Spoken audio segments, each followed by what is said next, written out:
Hey everybody, I'm GRRHero. This is John Mongo. We're here to play a game with you and with us. We're I had this whole awake thing on point for like 2 seconds and then I absolutely lost it. Hi everybody, I'm playing Woodrow tonight. Little guy, little guy. He's really smart though. He, him, wizard, artificer. Next. Hi everyone, I am way more awake than him. I am M, Red, whatever you want to call me. I play Rook. We are both she, her. She is tall. I am not. Fun fact there. Bard, rogue, tons of fun. And we're gonna have some fun tonight. Hello, everyone. I am Jim, JM, whatever, brought to you here by the magic of caffeine.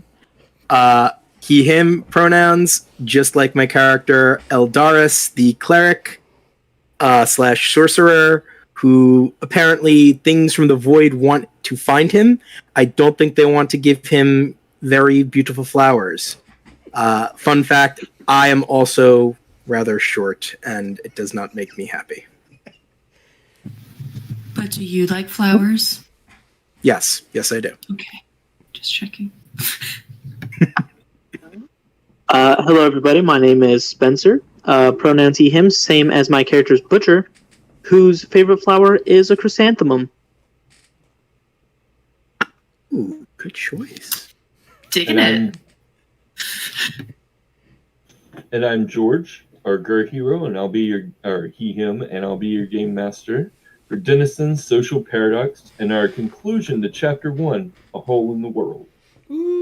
Previously, the possessed White Fister claimed that there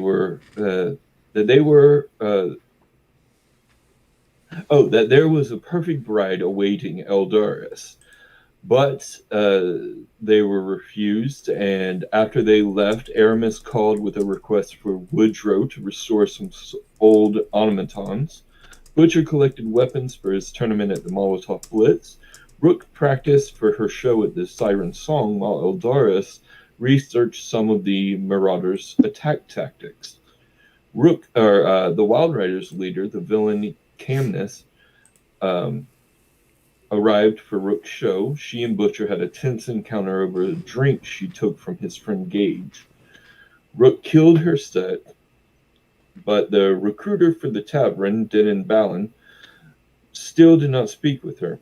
While she was performing, an inspector with the Knights of Cyclone Strum and an SPF officer arrived to interview people about the assault by Isara and her cultists earlier in the week. Woodrow and Butcher spoke with Inspector Idish as they were leaving for the Molotov Blitz. Then the inspector spoke with Eldaris and Rook after her set about the snake skull used by Isara. Idish could not find or learn what happened to the religious implement, and he and the officer were called away by reports of a magical cyst at the Grove Opal rupturing with demons flying out of it. Rook and Eldaris left just after to the Molotov Blitz. They went to Rook's apartment first, though, to look for Aramis, who had not shown up for the show. Aramis called shortly thereafter, telling them Farrell, the gamer and vocalist, had arrived at Shevorg the Harsh's doorstep with his mind in shambles. Nero met with them at the apartment to join them for the fights while hiding within his ring. And now we pick up with I know I did a post-credit scene sort of thing, but I honestly can't remember what it was. I think It was you giving me the call that there was somebody who was willing to give me a ride. Oh yes, that's right. That's right. But unfortunately, you all had already taken a Lev cab, and now you have arrived at the Molotov Blitz. You are welcomed into an entryway about 15 feet wide and 20 feet deep. To your left is a counter with a man in a nice but plain black and white suit and what looks to be a wardrobe or coat check behind you. Beside each of the doors on the opposite side of the room, as it appears to be some sort of electrical or magical door, are two figures in dark purples, blacks, and neon pinks. They each wield on their hip what looks to be some sort of wand. And they seem to be nothing more than guards. The man at the counter says, "Hi, I'm Bradley. May I take your coats or anything else?" I think I'd rather keep mine. Oh, very well. I hope you enjoy your time here at the Molotov Blitz. Is there anywhere in this like little front area where they're taking tickets? It does not appear so. Okay. The tickets probably register with the door to open the magical gate of it. Okay. Been here before. Would I know sort of what the deal is with the wands or like the security that's been going on? Yes, they are battle wizards. Fucking sweet. As something similar to the Blade Singer. And they are Lady de Sol, or Baroness de Sol's main security force. For not just her, but also the tower in and of itself. Okay.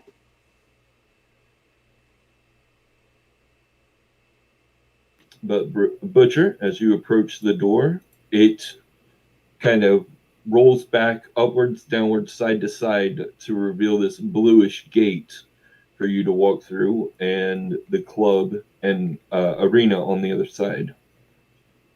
Let's see if I can do this in one go.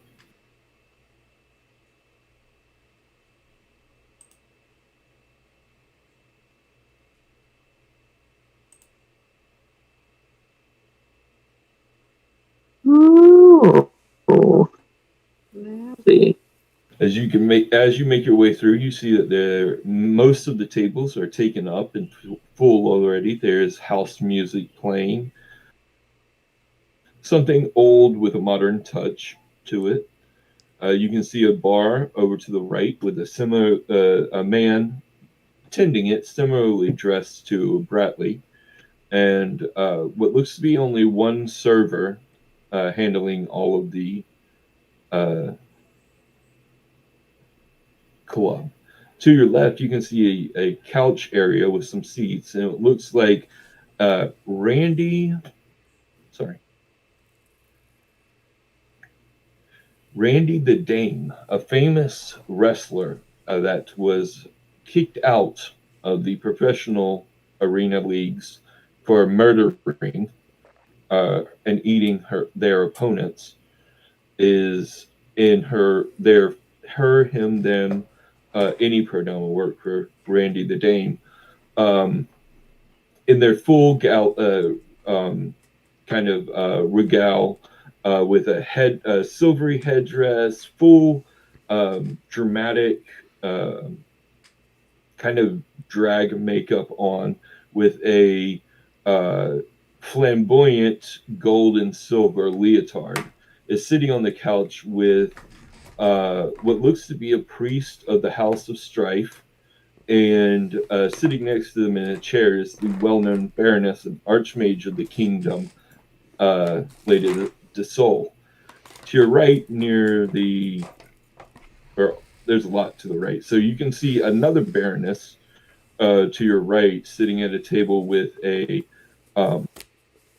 halfling man. This is Baroness Anchiget. And then sitting at the table next to them is the Tabaxi leader of the Raven Mambas, Light Leaves the Eye. And then at the far end near the arena, you can see the massive white, or the large white dragon Napoleon with his with two white visitors sitting at the table with him. Woodrow, you can also see this as you approach the door, and your ticket is read automatically, and you are allowed to entry. You can also see the arena is a dropped floor of circuitry and arcane energy that materializes whatever environment is requested. And sitting deadly on it is a massive battle suit that appears to be like a dinosaur. And then huge windows that look out over the north section of C, or Sector C, and the fallen Sector A. You can also see what looks to be other competitors in various suits of armor and weaponry up in the upper right-hand corner at two tables. But you see no active guards inside. Butcher, having performed here, or at least been here before, you know that Lady Desaw keeps her guards, for the most part, invisible. There may have even been more in the entry room. Okay.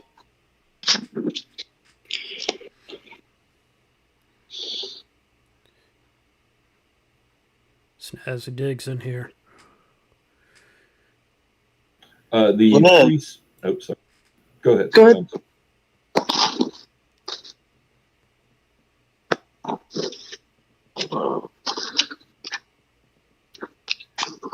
Is him the priest? Yes, he will. He'll notice you and excuse himself from Randy, the Dame, and Baroness de Sol to stand and make his way over to you. He reaches out his hand and says, "Oh, it's such a nice honor to meet you. I'm Prior Merverine." Yeah, I'll take his hand. It's a pleasure to meet you. Is that the mysterious new competitor that's going to be here? Yes, I can't believe she hired the Dame. I'm surprised. Well, usually she wants a show. I'm surprised she'd bring a killer back on the field. Well, Lady de Sol is quite the fan of bloodshed. And certainly Baroness Chigrick. I'm going to figure out how to say my own word. Anchigek. And Baroness Anchigek is also one that enjoys a fierce fight. Right, she brought that. What was it? Some mage worm meal, wasn't it? The bugbear. Anchigek, yes, the sorcerer bugbear. Yep. Yeah. Though I'm excited to fight. I'm curious to see how well I do against these casters. I'm typically more of a hand-to-hand combatant. Well, I hope that fares well against them, but you should find some range against Gloopy Glue. They're quite fierce in melee. And, of course, Randy. They're no stranger to being up close and personal. I would suggest keeping your range from them if possible. Advice that I'll gladly accept. And please, find your seats. I'll go get drinks for us. I, in my just excitement, am going to begin making my way towards Gloopy Gloob. Okay, he's up at the tables, I believe. Yes, he is. I apologize. You're gonna have to move my character around. Like I said, I'm working mobile today. No worries. So you make your way across. Randy the Dame gives you a alluring look from the massive hill giant. And all the competitors kind of give you a challenging look as you make your way through, except for Gloopy Glue. He greets you. He is a gelatinous cube. He has two massive, what probably were giant eyes at some point, floating around in him, and they kind of float up and turn as he's jiggling. He's not really turning as much as the interior of him is turning towards you. And you hear him, like, with your ears, you hear a voice say, "Gosh, I'm glad to meet you. I'm Gloopy Glue." And you see what might be considered a hand, more like a flipper, form out of the gelatinous material. I'm 100% going in for the most Predator-esque slap of the hand. Like, awesome. That scene where it's like sort of like the other guy, they clap hands and then they like do that fake arm wrestle in the middle of the air. Okay. Roll a strength check. That is going to be a check. That makes it a 19. All right. It's pretty even match. A solid, Predator arm grab or fist grab. And you take 1 point of poison or acid damage touching him or them. Oh, okay. Say, "Oh, sorry about that. I didn't mean to hurt you before the game start." Oh, it was my fault. I got a bit too excited. It's a pleasure to meet you. I've been watching your fights for a long time. Thank you. It's always great to meet a fan. Oh, well, I gotta say, of all the competitors here, and nothing against them, I think I'm most excited to fight you. Well, if I could blush, I'd be blushing. Yeah. How about you? Anybody in particular you're excited to meet on the field? Well, I can tell you who I'm not excited about. And the gelatinous form kind of leans forward over the table, and the eyes kind of float up to look past the competitors over at Randy. But it's hard to tell with a square form or a cubic form. And then the eyes slowly turn back to you, bob back to you. It's like, they're going to be a real tough fight.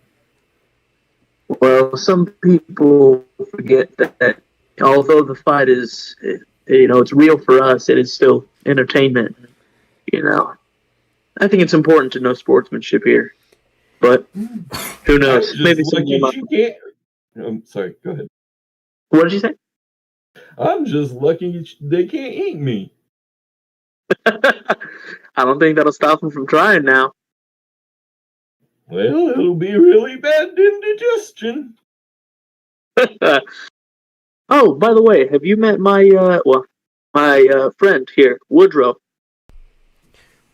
Woodrow had wandered off to grab a table before the place filled up. Yeah, I go thinking that he's just been behind me, and I go to point. I'm like, right. Well, how about this? I think there's a table over there. I'm sure he's around here somewhere. If you ever want to hang out before our fight or afterwards, if I'm still alive and kicking, feel free to come invite. Well, I hope you are. Yeah, the same here. And with that, I'm gonna sort of like glance over the other competitors. Not like trying to like mad dog them or anything, but more just trying to get a look at them and see who seems to be, I don't know, almost like genuinely looking like, I don't know, like instead of it just being like performance for them, I want to see if there's anybody who looks like they're actually here for the kill. Okay. GRRHero definitely has a determined look, as well as Wormmeal, the sorcerer bugbear. Right. The other ones are kind of being cordial with each other, if not friendly. Okay. Cheeky reply that Tabaxi, that owns the the Allosaurus battlesuit, has not taken her eyes off of someone that has walked across the club's floor, and you look out and meet her line of sight to Woodrow. Okay. Can I tell what type of look? Like is it like a? It's inquisitive. It's questioning, but it's intense. It's focused. She doesn't seem to be hearing or paying attention to anything around her except for Woodrow down there taking his seat, and the prior coming up with a handful of drinks. Okay. I'm gonna pull out my I guess what do we call them? the Atom. the atom, and I'm going to send a message over to Woodrow and let him know what I just saw. All right. I'll see his name And then, buzz up and be like, yeah, I know. Mojitos. And just beer. Y'all got... It's not IPAs, is it? Yep. I'm just ordering things. I'm really curious about Randy. I would like to go to their table since they were eyeing me, and I quote, alluringly, which, of course, I mean, like, we're going to see what that's about. Okay, so you can see that they're sitting on the couch next to a hollow table that has a lamp projected from it right now. And next to that is a chair with Baroness de Sol in it. Yeah. I don't know. Oh, go ahead. Sorry. I was gonna say, what would be like a respectful, like not like a full-fledged bow or nothing, but like I don't just want, if it would be rude to approach, the wizard who's in like in a genuine court, I wouldn't want to do that. But like, if this is an environment where I could do that, I'd still want to approach. That's fine. Yeah, a bow would be sufficient. Okay. Yes, I'll approach and then bow to the Baroness and then attempt to introduce myself. What do you say to introduce yourself? Well, good evening to you two. I'm surprised to see you here. Oh, to Randy? Yes. Why is that cute stuff? Well, aside from that spectacular reputation that you have, I heard you tend to like to end these competitions a little quick.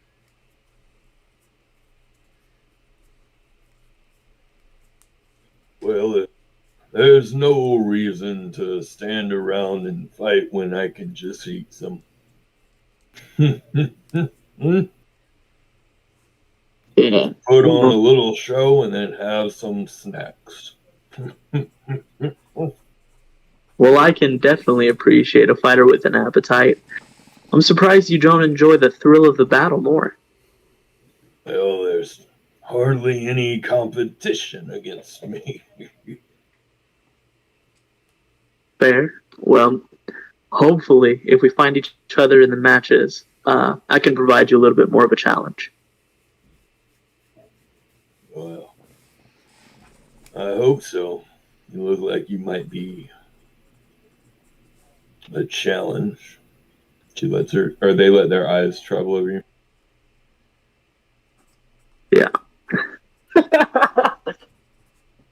I'm gonna go play. I sort of want to play as if like I'm a little bit weaker than I actually am. A very rare occurrence for me, but I sort of want to downplay like my stature in this, and just sort of almost shy away a little bit.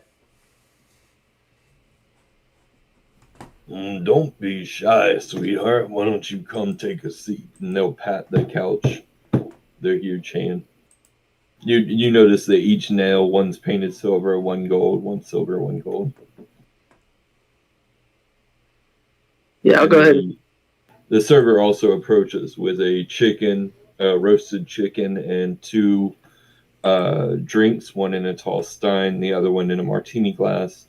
the Stein or Randy will take the chicken and start eating it whole. It is cooked, right? Rotisserie, but just biting into the rib cage and breast and all of it, and taking the Stein to drink her IPA. And then the server brings the martini glass over to Baroness de Sol, bows, and backs up and leaves. While Randy is eating, I sort of want to address de Sol and tell her, I appreciate you allowing me to come and fight in your tournament. It's quite the occasion. Well, you don't have me to thank for that. You have whomever sponsored you. I take it you're Butcher from the House of Strife and Shevorg the Harsh. Yes, a pleasure. It's quite an honor to already be known by the owner of such a venue. I can only imagine. Well, I'm sure you have much to speak about with your champion here. I'd hate to intrude. Yes, well. It was nice to meet you, Butcher. You as well. And Randy, I look forward to seeing you on the battlefield. You're gonna see me in more places than that. As like gristle and stuff is hanging out of their mouth. I'm gonna just attempt to just give as nice of a smile as I can and say, "I'll see you when I survive," and make my way over to Woodrow. Okay. You find your seat with a stein of IPA waiting for you. I got him a mojito.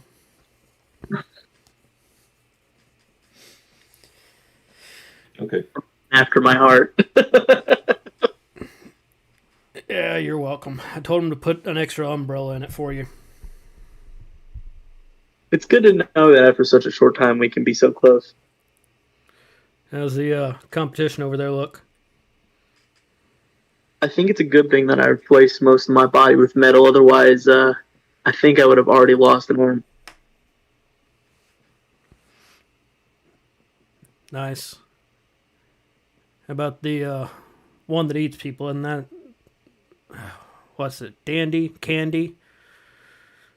Yeah, Randy. Randy, the name. Randy. They haven't been in fights in a while. It's surprising to see him here. They're, well, even by my standards, a bit violent.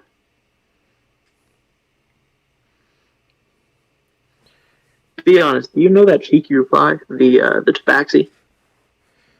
The tabaxi. Don't think I do. DM, do I know cheeky reply? As I try to look that far away. Roll a history check. Personally, I don't think you would know her.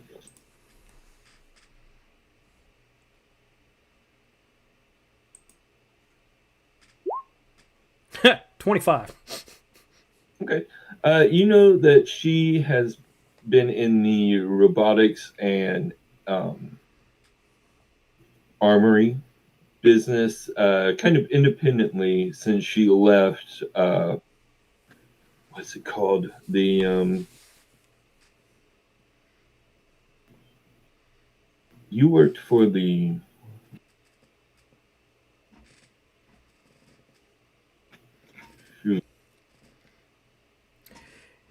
You're saying that She used worked for one to of the have some large sort of guilds. position in a guild?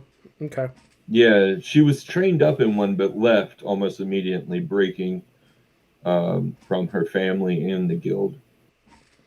But yeah, she's worked pretty much exclusively in robotics and armory through her young career, and is pretty well known as sort of a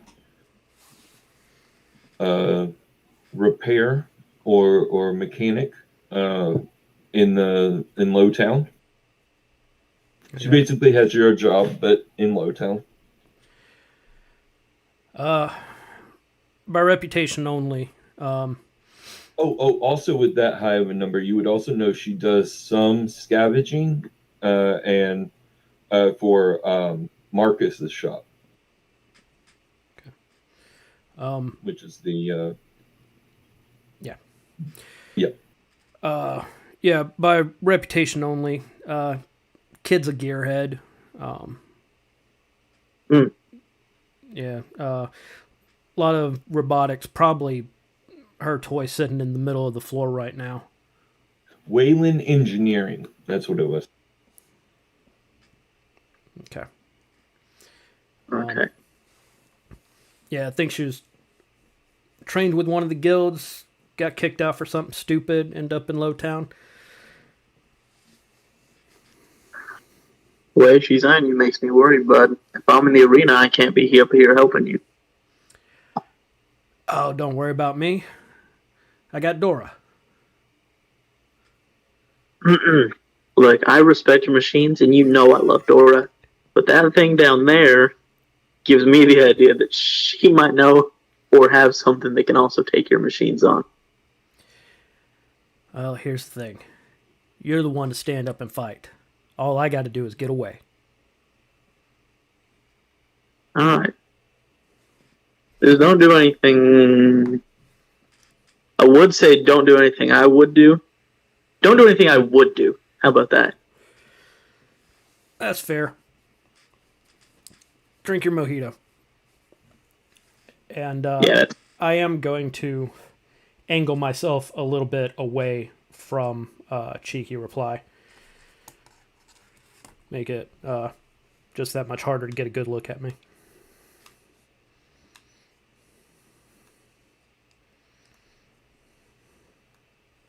Okay. When you look at her, you can tell that she's kind of studying your face, and then there's a look of recognition on her, and she kind of looks away, tapping her nails against the table anxiously.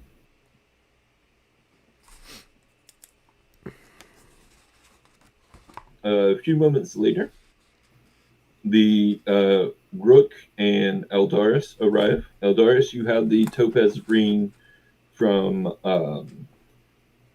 Nero, but I still haven't heard from Kyle, so we're going to say he's still just going to be in the ring.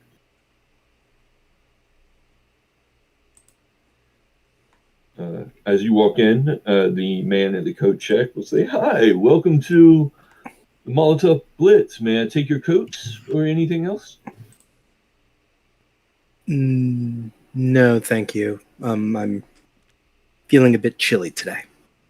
Brooke kind of looks over her armored punk jacket and just, I like this. Very well. I hope you enjoy your time here in the Molotov Blitz. Why, thank you.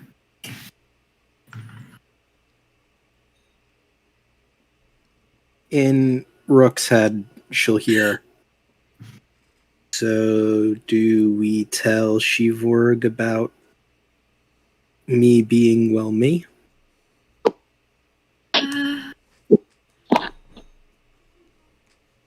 Maybe. She's still kind of getting used to this whole replying in her head. So she's like, okay, not out. Maybe we should feel out the situation so she doesn't just go, oh, cool, we're just going to give you over to the people that are stealing the brains of my henchmen. Probably smart. Okay, sounds good. That might mean, though, we will probably have to pay for the ticket to get in. Also, really quick, you're doing a much better job at this thing than Ibukari did. The first time, as I was trying to get her used to the idea that I can communicate in her mind, she screamed so loud that it alerted guards. The next day was not pleasant. I'm going to give her so much help for that. Please do.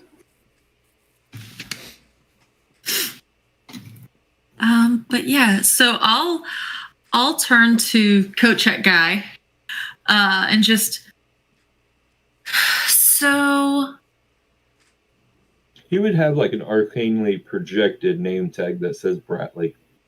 Hi, Bradley. I was curious. I know, like, this is a huge event and everybody's here, and I know a couple people inside, including someone fighting. We need one ticket. Is that something you can help me with? Or do you know Sorry, who ma'am. can? That's not part of my job. I believe you have to order through the arcane site, the Right. Weave site. Okay.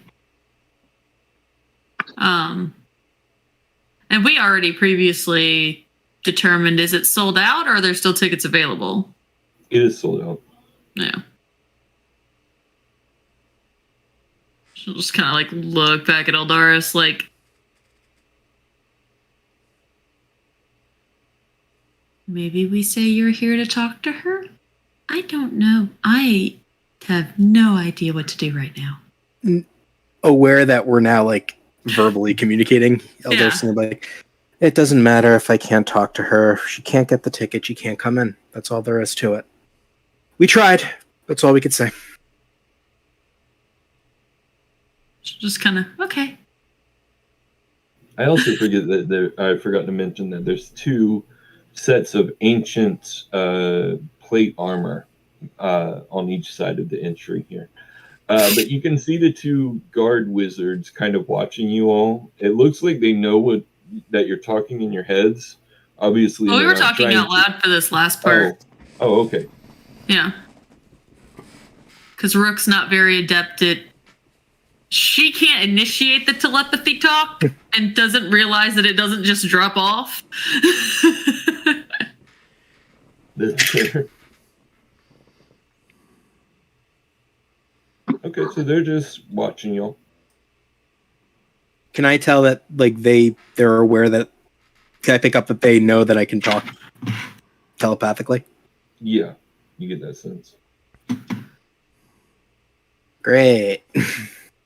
Eldaris just fixes his glasses a little bit and just starts to think for a second.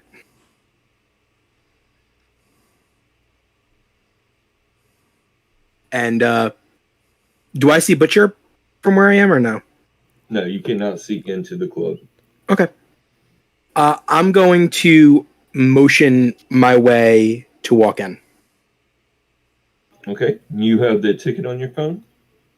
She does. I'm going to go up to the guards.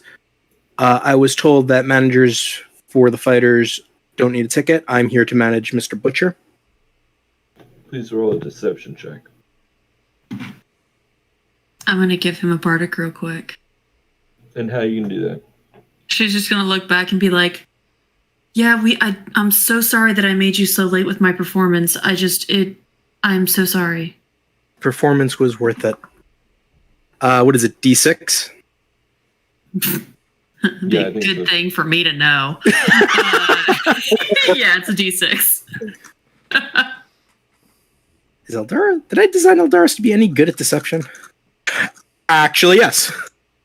Yay. That's a 28 total. They kind of look at each other and they're like, all right, sure.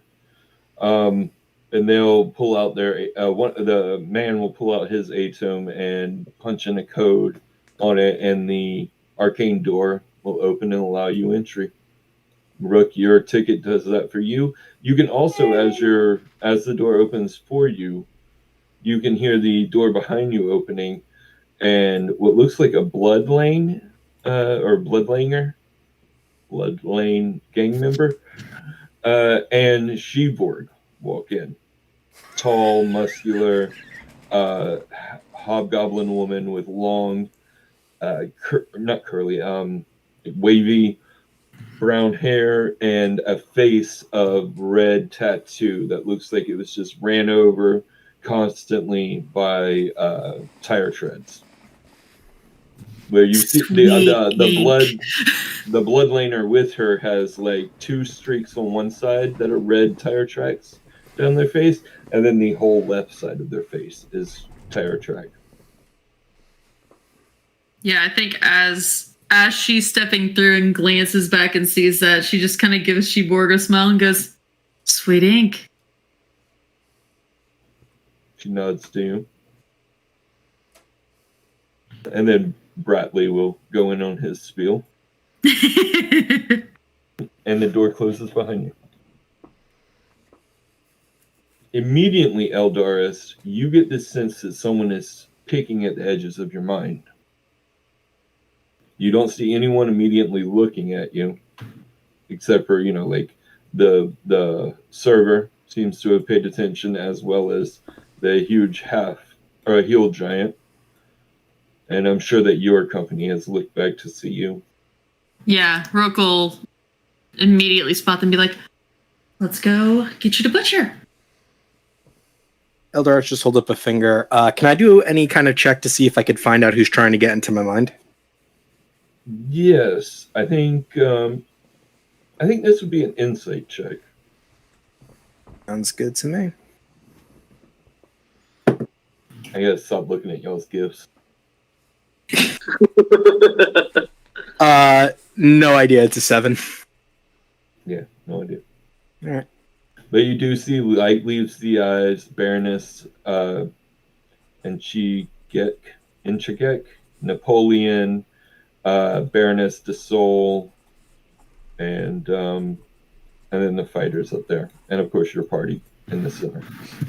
As we are walking over to the party, I'll whisper to Rook in Elven. Something's trying to read my mind. They're not getting in. And follow. And once we kind of like get halfway, I'm going to see Butcher hold my arms up and just smile. Sorry, I'm late, but I'm here to make sure that this is going. Oh God, sorry. No, before you do that, after you're like, "Someone's trying to read my mind," the first Rook's just gonna kind of think really, really dirty thoughts then. And then just keep walking. As you walk past Eldaris just has a smile on his face before walking and following you. He does, arms wide open to Butcher. My friend, I am so sorry that I am late, but I am here to ensure victory. As your manager, I would not miss this for the world. And immediately, once I get close enough, a message into Butcher's head: play along. Hi, I'm your new representation. But I hope you know you're not getting paid for this. Do you say that? You say that in my head? Yeah. Okay. Really, really slowly, because I have no idea how to respond back. It's just like I'm thinking each word really hard, so you're just getting it back in your head in bold. It's like German, where you just shout your love. Having only heard the parts that were out loud, Woodrow's just going to smirk a little bit and say, "You've got a hell of a management team." Also, remember that every time Butcher goes to speak back to Eldaris in his brain, he does put 2 fingers up to his temple and thinks really hard. God. Eldaris sees that and quickly goes up. Hey, did you hydrate Mojito? Listen, try drinking water. I think that we want to stay hydrated for the fight, Maybe he picks up the Mojito glass, like realizing there's barely anything left in it. He's like, well, the damage is done already, I suppose.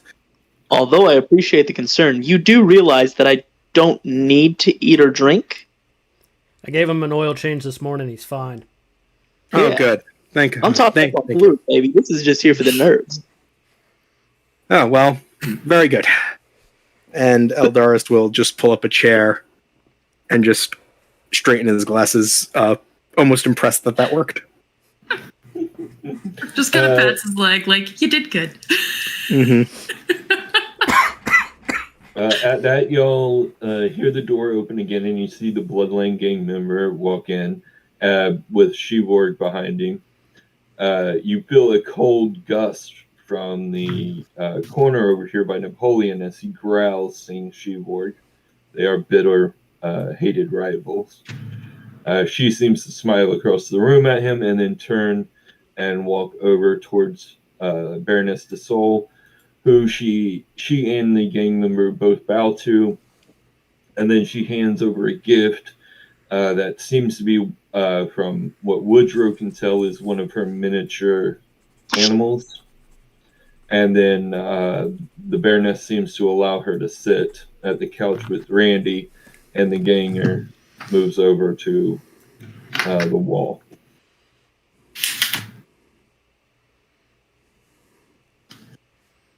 As they begin talking.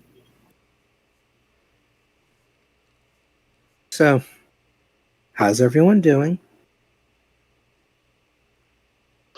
Well, there's a high probability that I'm going to be fighting a cannibal who likes to kill people early.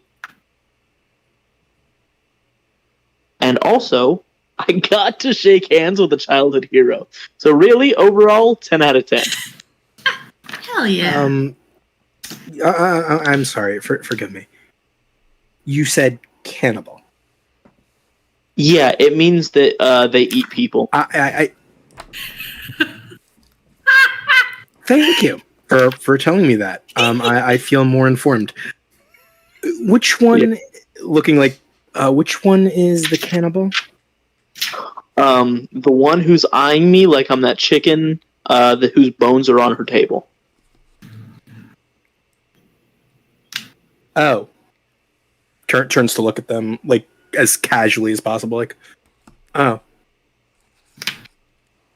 Brooke will, of course, look over as well at the same time. Not because we're clearly talking about them and we have to be obvious because it's fun.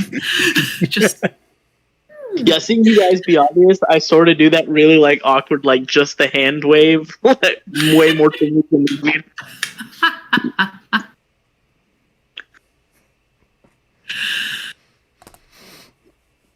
The emotions inside of me are deeply conflicted. Oh, not inside of me. I have one emotion right now. Insight check. It is clearly as long as you don't blow it, it is clearly disgust. Okay. Disgust. I will say you all also notice that Light Leaves the Eyes is the only villain here that doesn't have any backup. And she's not wearing her traditional raven mask.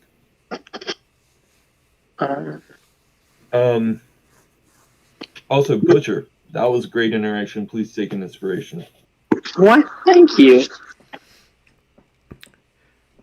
I've definitely not given enough of those out in this game. Quick question. Okay. Sorry. Been throwing a lot of names around. Are there any local villains that are missing from this room? Yes, of the 6, there's only 3 here. Okay, copy that. Cool. I got everybody then. Will you clarify who Light Behind the Eye is? Light Leaves the Eyes? Light Leaves the Eye, yes. She's down here. Looking. She is a calico tabaxi. Okay. She does have several scars and what look to be acid scars even on her. And she's not wearing armor either. She's wearing a casual all-black suit. Okay. She wasn't one of the fighters you listed, was she? She's just... No, she is sponsoring Vijay, the Aarakocra druid. Oh, okay, yeah, I do have Vijay. Yeah. Well, isn't... so she's the leader of the Raven Mambas, right? The Light Leaves the Eyes is? Mm-hmm, yeah. Okay, cool. I did have that. I didn't have the leader's name.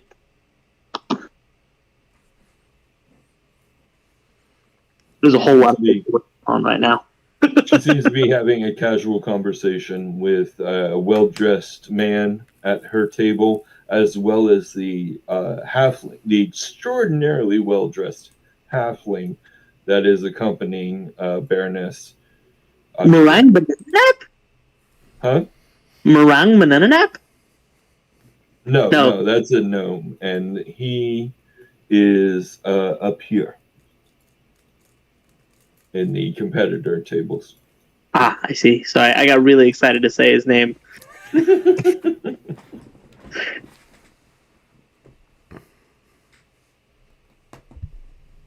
But on the windows, a arcane projection starts with like a 10-minute countdown, and the games will begin. Fighters, please to the front of the, or to the side of the arena, and then the floor will light up, kind of right here in front of it.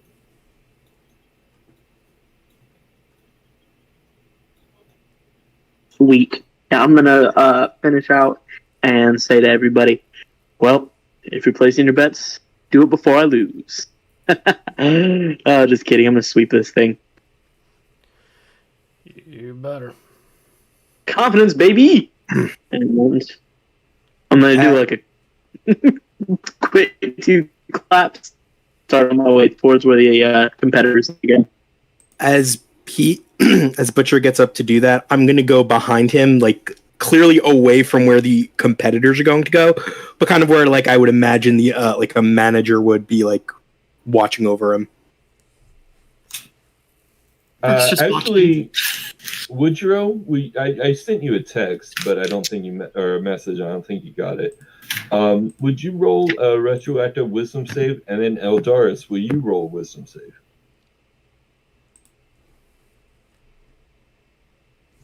I have to. Is this against magic? Yes. Apparently doesn't matter. 16? Okay. No effect, or you don't sense anything off. 23. Okay, you definitely get the sense that someone was delving into your mind, trying to access your memory, but you were able to shove them out. Once I feel like the shove go out, I'm just going to kind of look around, see if I could see any telltale signs of something trying to. Okay, roll Do a like a perception check. Perception? Sure.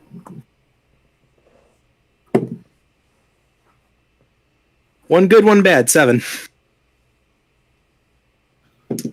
A 7? That's... You don't notice anyone in particular paying attention to your table. Especially as Baroness de Sol begins to walk down to the center in front of the competitors. She says, "This will be a random challenge for our first round. I would like you all to draw a number." And she produces a hat with the flicker her wrist, and then inside of it, she kind of shakes it, and you begin to hear the sound of plastic knocking against itself or each other. And then she starts with Randy, who draws an 8. And let's see. Butcher, is there somewhere you want to stand so you're not necessarily last? Or you can be last and you just won't draw. Whatever number's left will be yours.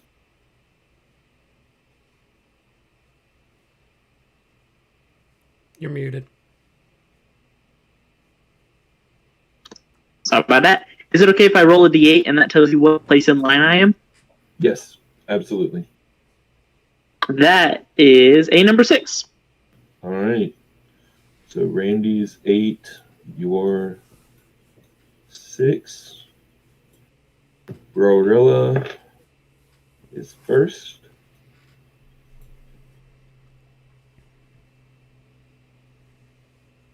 Worm is 5.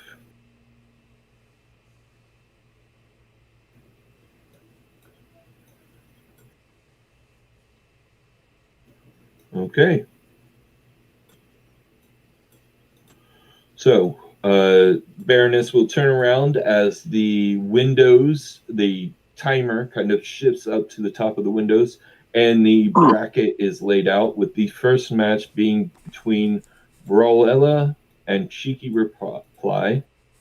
Then the second match is Gloopy Glue versus Menkrinug. The fourth match is Warm Meal versus Butcher. And the final match of the first round will be Vijay versus Randy. I am upset that I'm so close to Randy in that bracket, baby. But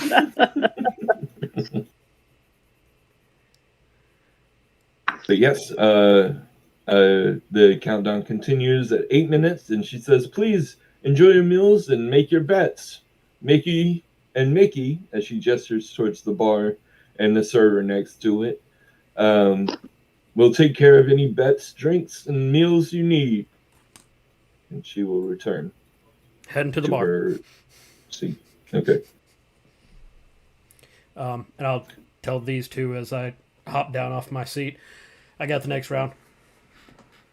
Something unalcoholic for me, please, if it's possible. Yeah, No promises. See if they've got water. Quick question to the DM. Is there a specific place that the fighters are going to wait, or are we just chilling here in the main area? Just chilling here. Biggie. There are tables up here specifically for the fighters. If you want to go up there and sit with them in between matches. Yeah, I'm going to go up and sit next to Worm Meal. Okay. I place a 1 gold bet on Brawlella. Okay. Randy will return to the couch.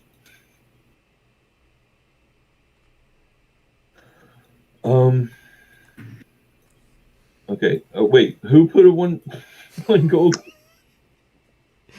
I did, but yeah. Okay. Sorry, I'm gonna make you hate me by the end of this. Don't you worry. Oh, no doubt. It's too late for that.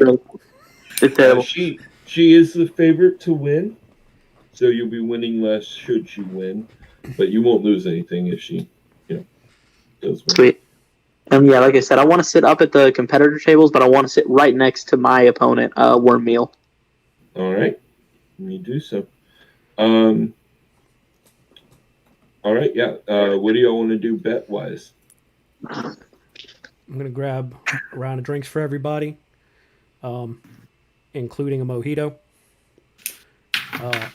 And then I'm gonna put.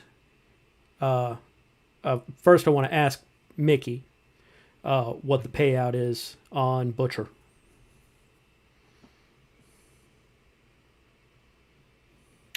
For the whole thing, sir? No, this round. This round against Worm Meal, he is favored to win.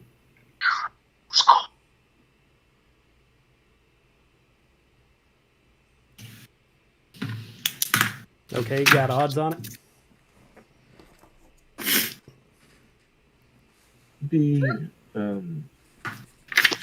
Both of those 3-1. Perfect. Here's 600.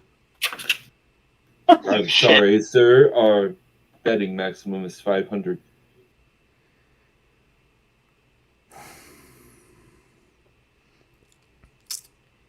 Kind of taps a. I'm going to kind of look around the room at some of the powerful people here. And then back at him like he's a fucking idiot. Just old man dirty look. All right. 500. But need you to take it off of this cred chip. Of course. Is it possible for me to get a new cred chip with my winnings? If you were to go buy one, Fucking, we're going to an upscale establishment tonight. We're just fucking fine. do you have one that you would like the winnings put on? Rook is just I behind got him another trying one. not It's to fine. giggle. 500 on Butcher, first round. Very well. Just grumpy as fuck, taking his drinks back to the table. Eldaris goes to pat Woodrow on his shoulder like there, but then realizes that he's very short, so it would look like he's patting his head, so he just puts his hand down. Good, because right now it looks like he'd bite you. Rook just begins to laugh and then goes and puts, not being the big spender that someone is, because he's playing with someone else's money, Rook will go put 40 gold on Butcher.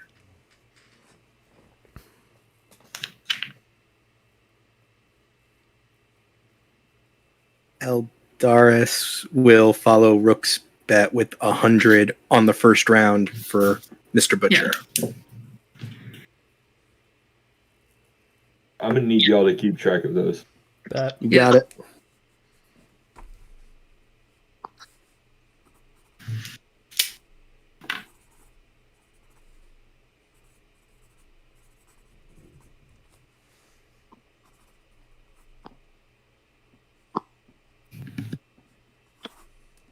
And Eldaris would go back to the table and just look at the glass of water he has. Thank you kindly.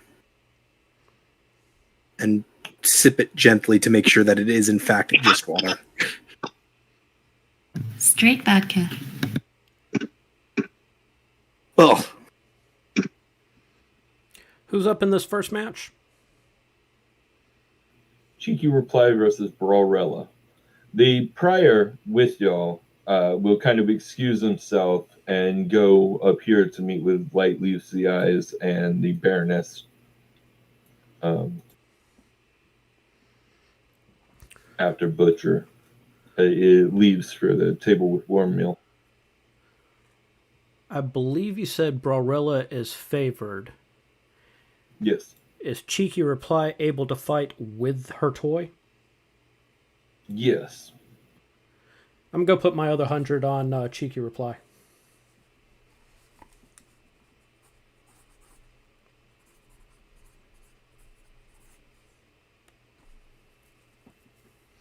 Do you have odds I need to write down?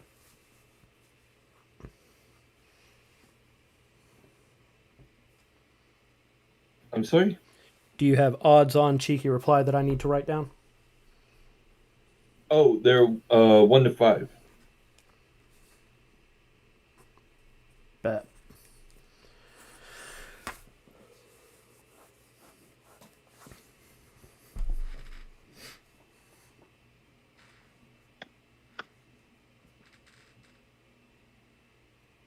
I sure wish I had 100 gold. I just spent 1/8 of my money putting 1 gold on Brawrella. Goodness. Well, that's what you're here for. It is indeed what I'm here for. That's all right. I'm buying your drinks and you're getting paid for the show. I am indeed, and I'm going to be pissed when I make you money.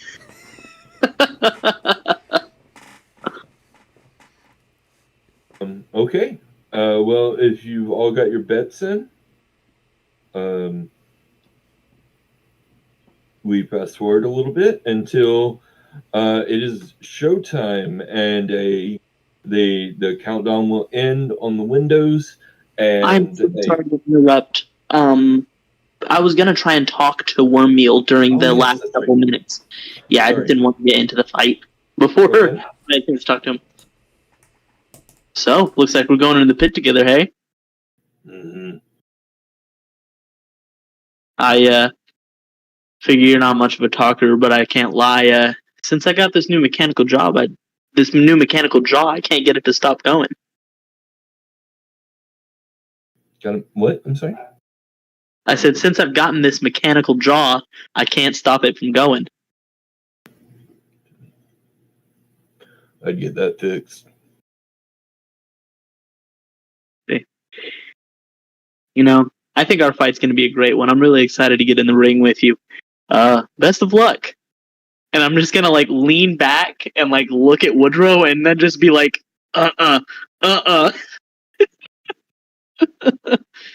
just like I can't believe this dude. Woodrow's freaking out. He just wasted $500 or 500 gold. Eddies. I don't fucking know what they're called. Credits. No, for communication, I'm just like, this dude is not going to be super fun to fight. And you're getting it like, oh, I'm going to lose. Yeah, not a great insight on Woodrow. And then with that, I think I just sort of sit there, like every once in a while, I'd crack a joke to him to see if he modes, and then just nothing.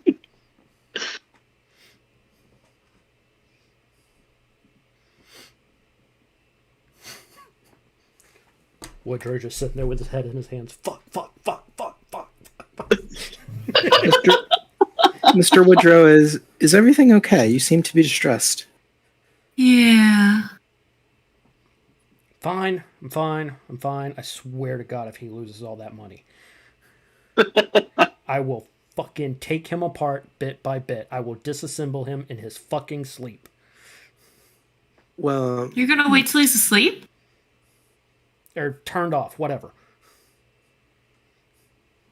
I'm not going to make a comment. I'm just going to say that back in my more rambunctious days, one of the ideas we had when we had a little extra coin or credits was to gamble it away. After 2 times, we quickly learned our lesson and avoided that. Hoping the toolbox is a ringer. I still find it hard to believe you had a rambunctious time in your life.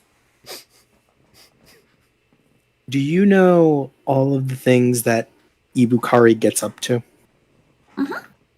Do you We've know? done them together sometimes. Right. Before I did this, I did them too. Who do you think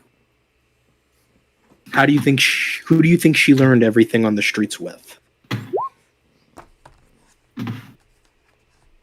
Does not really believe you, but she's just like, okay. Little smile. Mr. Woodrow, you were saying? I'm good.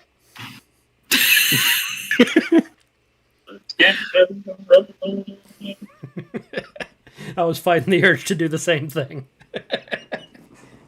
Yeah. Thank you for letting me speak to him. I think I was like, you know what?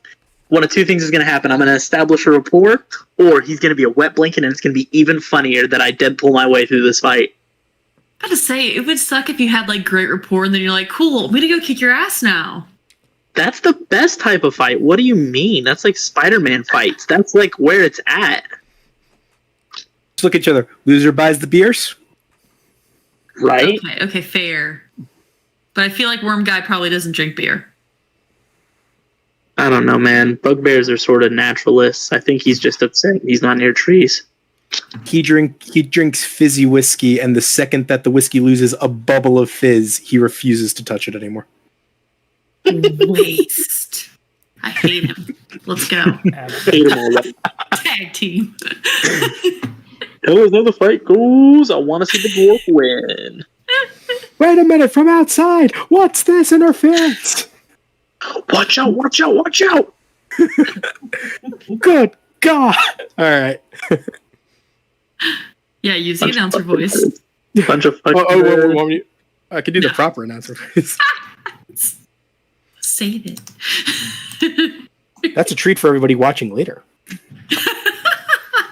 It's a mystery master tool that'll help us later. we are descending into more and more chaos by the second. How about this fight? It's getting bad.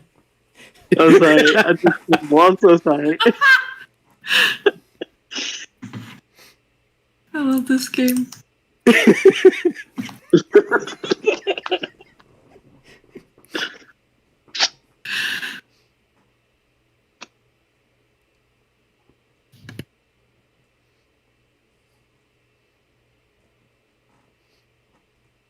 Okay.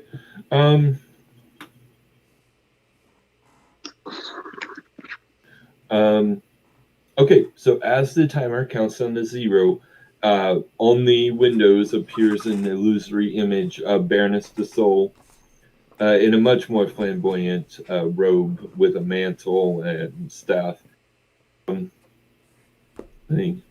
Welcome to the Molotov Blitz, the finest establishment and most brutal arena in Lowtown. I welcome you all to make your bets, grab your drinks, and enjoy the show. First off, we have GRRHero versus Cheeky Reply. And it brings up their 3D kind of illusory images of them as you watch Cheeky Reply climb into her battle armor. Much like a small mobile suit or warframe mecha of some sort. And GRRHero just crack her knuckles. It says, tonight's events will take place in the forest. And you see the floor start to materialize. The floor of the arena section start to materialize elements from a forest. Dead trees, living trees, grass, plants, and bushes.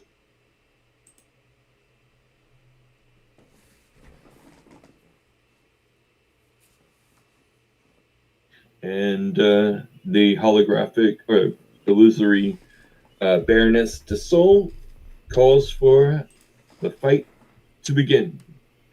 And they both move up the Allosaurus battlesuit, charging forward and then leaping at GRRHero, knocking her to the ground and tearing into her. GRRHero fights back with her battle axe and hand axe. As the two trade blows, eventually backing up from each other to take a breath, kind of stalk, engage each other's abilities.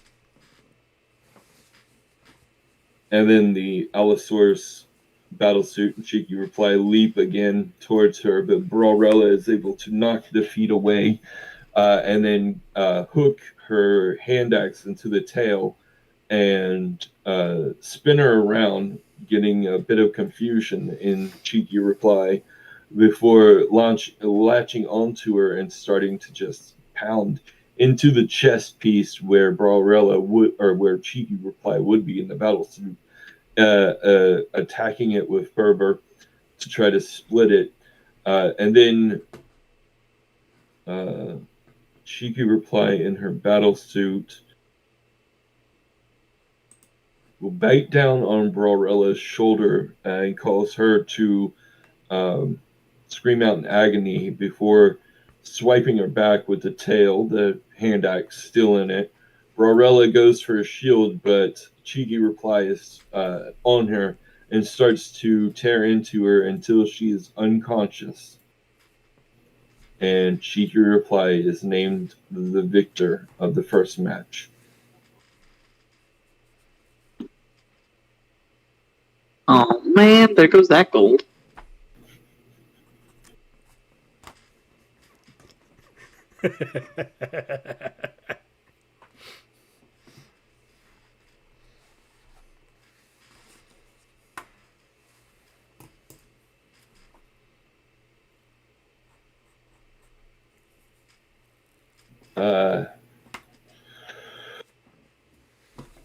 Oh, I don't need to keep those hidden from you anymore.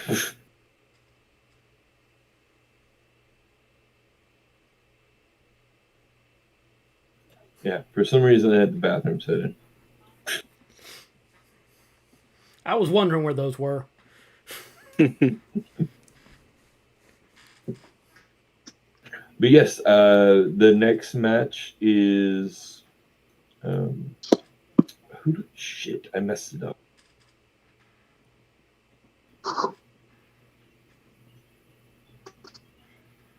Who was the next? Oh, it was Globby Glue and Mancree Nug.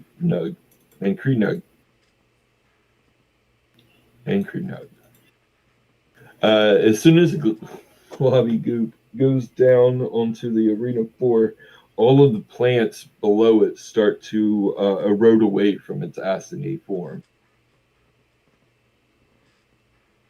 The illusory Baroness calls for the fight to begin, and Globby Goop slowly, inch by inch, crosses for Mancrinug.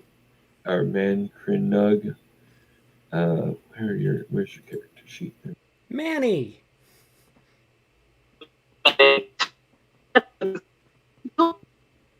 Mancrinug takes the opportunity to blast Globby Glue with a lightning bolt,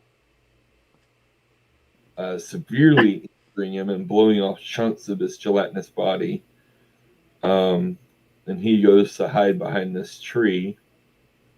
So Mancrinug moves out to try to get a better visual.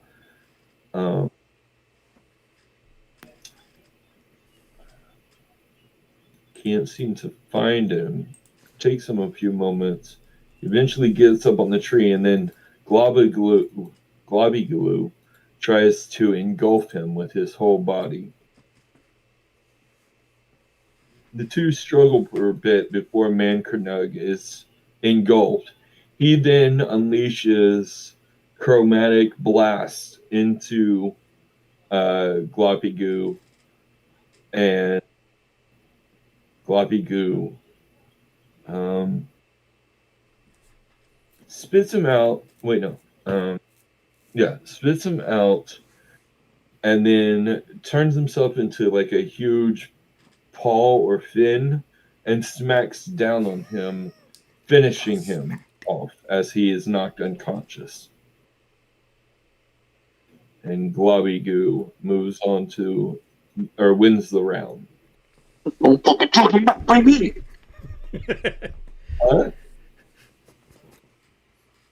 What? I'm sorry? I'm just very excited. I was really rooting for him. He barely won. He is not looking great as his body starts to slowly reform. During that fight, I'm going to run back up to Mickey for my winnings from the first match and tell him to roll that 500 over onto Randy for his first fight. Okay.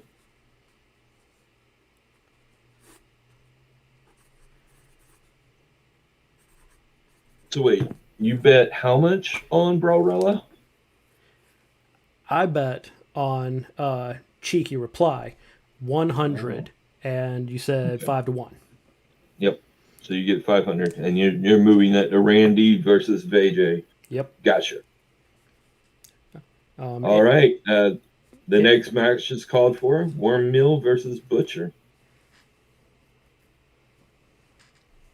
You can, as you're making your way down, you can already see the trail that Globby Goo left in the plants eroding through them are already starting to regrow. They feel real to the touch. Whether they are or not, hard to say. Okay. All right. Any final bets for this match? Okay.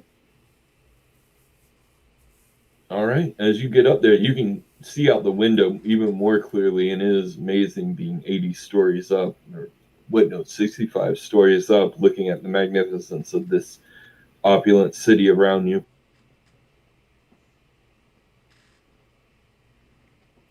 And also looking down. Oh, I can't even imagine. It makes my stomach turn just thinking about it.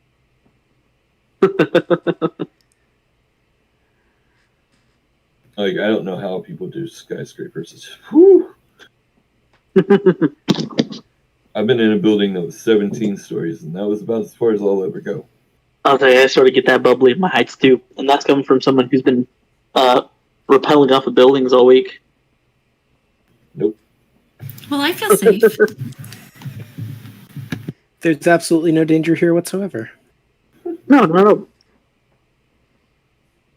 All right, and with the fight to begin, I don't know if we need an initiative tracker just as much as an initiative. So, Butcher, please roll your initiative as the illusory baroness. Let's begin. Got it. All right, not terrible. That's a 13. Wormmill goes first. Alrighty, I'll take it. All right, let me check the range on this. 30 feet. Oh, it's got to be real close. Okay. It looks like he is going to move over to a tree and attempt to hide. It goes very poorly, and you can see his massive furry body sticking out around the trunk. Your turn. So with where he's at, did I see where he's at? What is my distance from him to me? 60 feet. I love to hear it. I'm going to use my movement speed to move 30, and then bonus action dash to get within that 5 feet of him. All right. Dash up on him. Yep. And the only thing I can do, so I guess I've never asked you before because I've always had it, but I've never just done the bonus action. I've just done damage. So, do you or because I have the ability for the what's it called, the bonus action to weapon fighting. I make an unarmed strike with my free hand as the bonus action. Normally, you have to make an attack to use your bonus action offhand, but in this instance, I think it's okay. This is a one-on-one fight, and the action to come I a imagine little bit.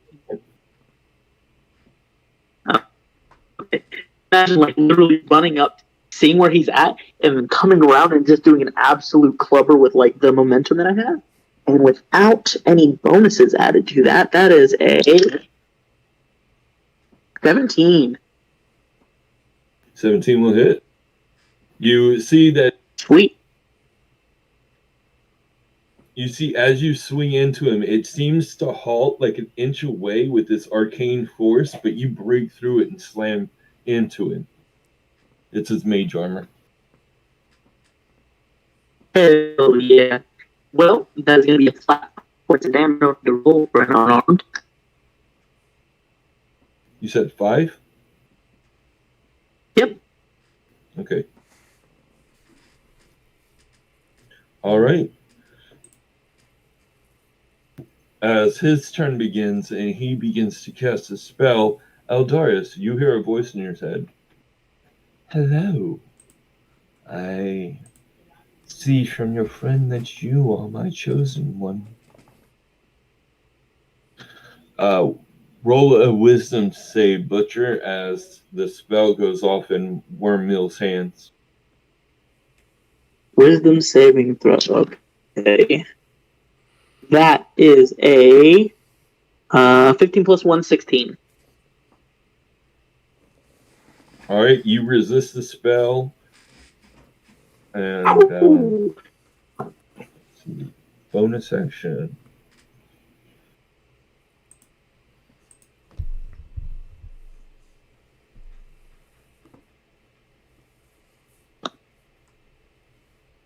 Yeah, okay. Bonus action.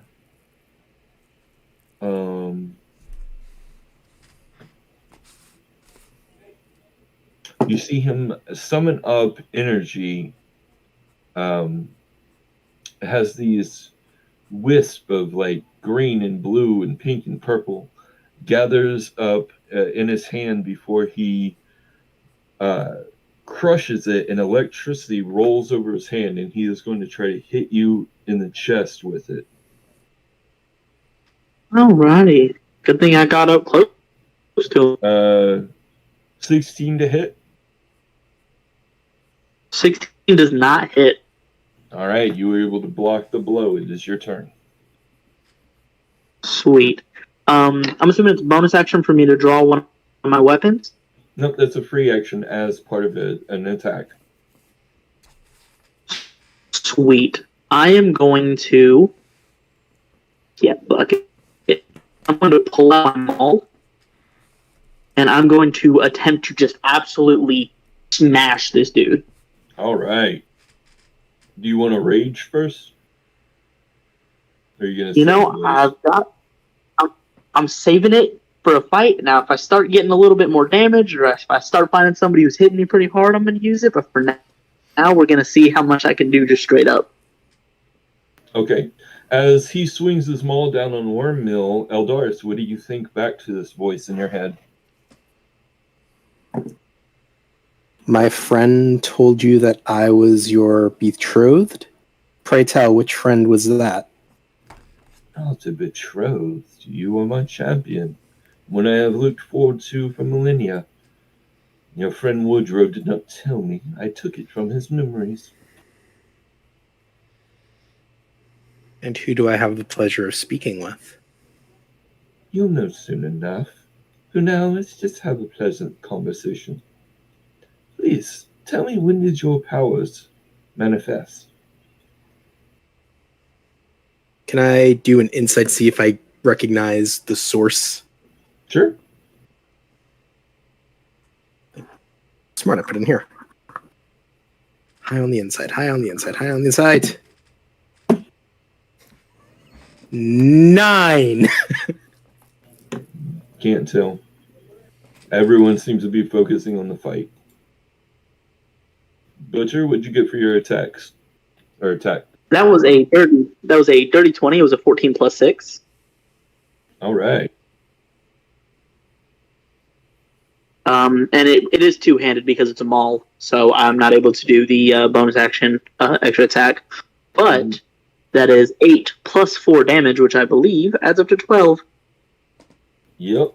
It's a hefty blow as you feel some, or hear and feel with the connection, some bones crack and fracture. Not quite bloodied, but definitely a severe wound. Yeah, and then just as not as anything in particular, I'm just gonna absolutely try and play the crowd where I'm just gonna roar it at his face after I just ram this maul into the side of him. I'm just gonna roar almost like an intimidation factor. Absolutely. Roll intimidation or performance if you're doing it more for the crowd. I get to choose? Absolutely. If you're trying to intimidate or you're trying to build a reputation. I'll admit, I'm trying to build a reputation. That just doesn't work as well for me, sadly. But I know what I'm about here. So that isn't terrible. That is... Yeah, it's a 12 plus 1. It's a 13. Okay. People are starting to get into it. The Woodrow Rook can probably hear the people around him. They're like, oh, Butcher's a lot more capable than I thought he was. Oh, he seems ferocious. Eldaris seems a bit more preoccupied. That's the end of It your hurts turn? my feelings just a little bit. Huh? I said it hurts my feelings just a little bit. And yeah, that's my turn. Okay. You know I love you. The woodmill will disappear and then reappear in a cloud of mist. And then he's going to shoot a ray of frost at you for a whopping 6 versus your AC. I don't think that hits. Yeah, no, I don't think that hits either. Okay, it is your turn.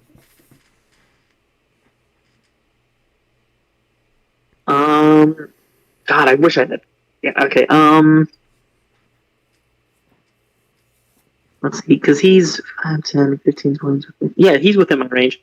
Yeah, I'm going to do the same where, I'm going to rush up, but I'm also going to try and upswing with my hammer. Same thing, just keep them all going at him.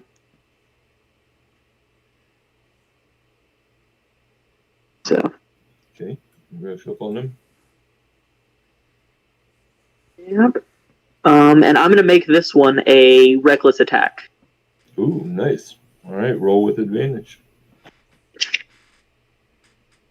All right. Thank goodness I did. That is a. The first roll is a 4. The second one is a 16 plus 6, which gets me to 22. That will hit. Alrighty. And a 3. That is 5 plus 4. That is 9 points of damage as I just absolutely bring the hammer.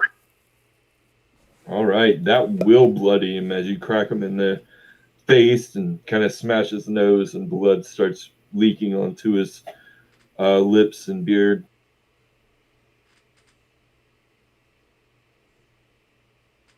Then he is going to try to hit you with that shocking grasp once again, but it doesn't pull the energy to it this time. It's just he cast it almost regularly with a crystal. 9 will not hit you, and then he will no, it's got to save some spell slots. Yeah, he's just gonna hold there and hope he doesn't get hit in the face. Eldaris, are you talking to the voice? Are you telling him anything about yourself, since your mind is blocked off from them? Seemingly too powerful for them to get to your memories. Which powers do you want to know about? You have more than just the powers I've gifted you?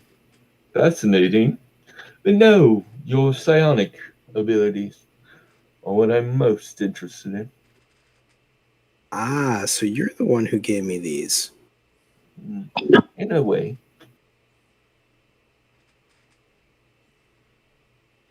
It was when I was a boy.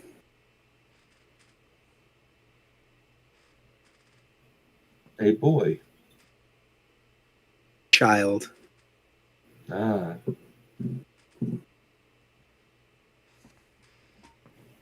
And what did you do with these gifts? Did you manipulate your family? Those around you? Your school teacher? I suffered for them. Oh, my poor child. Butcher, it's your turn. Sweet, yeah. Let's see. I mean, if it ain't broke, don't fix it. You know what I mean? I'm gonna continue to smash at him. Awesome. Let's see. You know what? We're gonna do another reckless attack on this one. This one specifically, I almost want it to seem like it's getting more and more like animalistic with my smashes. Like at first, it was like a calculated hit, one to the side, one that was an uppercut. But now I just want this one to come down with like fury, just a scream. And that is a 17 plus 6 on that one, and a 4 plus 6. Jesus. Thank goodness for these reckless. So yeah, that's what's 23. 23 to hit. Yeah. All right, and that is a 1 plus a 2, so that's 3. That is 7 points of bludgeoning damage. All right. As he takes that with a bit more resolve than the previous hits, he then, since you went reckless, is going to try to use that shocking grasp again. And this time gets a 20 to hit. Yeah, that'll do it. All right. And 6 lightning damage. 6 lightning damage, all right. All right. And it's your turn again.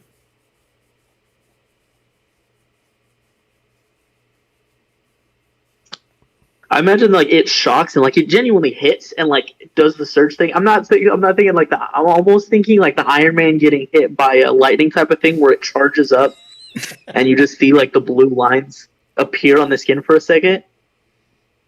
Power is at 300%. How about that? Yeah, power is at 300%. and I'm going to just absolutely just stomp down and bring it down, just trying to finish, like, do as much damage on this one as possible. Yet another. Let's do it. Another reckless attack. We're aiming for the 20 here. That one's an 8. And that one is a 5. 8, 9, 10, 11, 12, 13, 14. 14 to hit? Yes. That will miss. His mage armor is able to stop it. Yeah, just a line of obscenities coming down. He kind of smirks and then is going to go for a full spell again. I need you to make a wisdom save. Wisdom saving throw. Alright, come on, baby. Oof. That one is an 8. All right. With that, you are charmed. And he says, please be a friend and surrender. Forfeit this match. Then it's your turn. Oh, God damn it.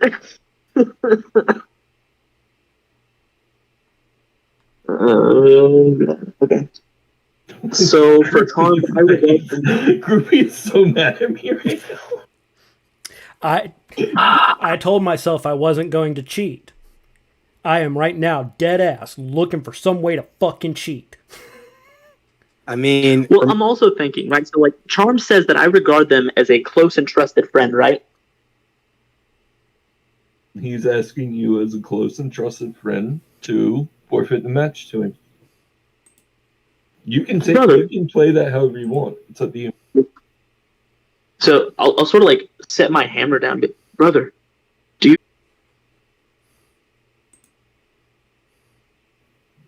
No, I enjoy to win. Now surrender. My friend, if you're asking me to surrender, you're a good friend of mine, but to throw this would mean to disappoint not only the people out there, but myself. I've never surrendered. You know this.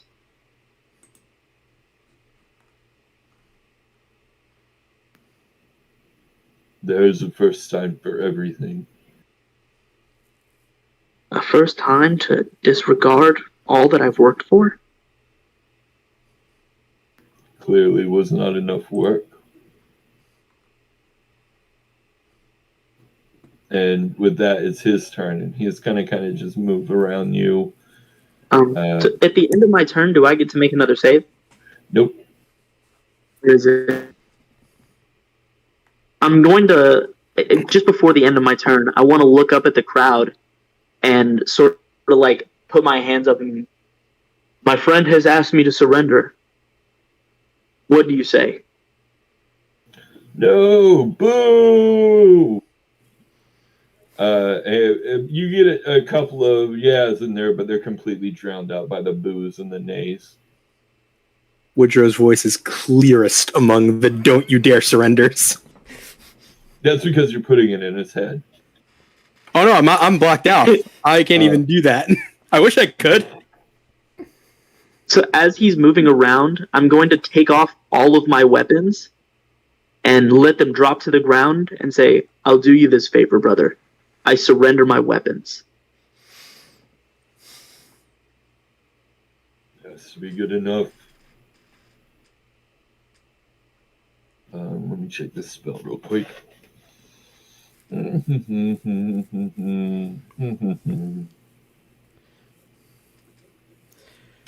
After all the no's died down a bit, you do hear Woodrow's voice. I'll sell you for spare parts!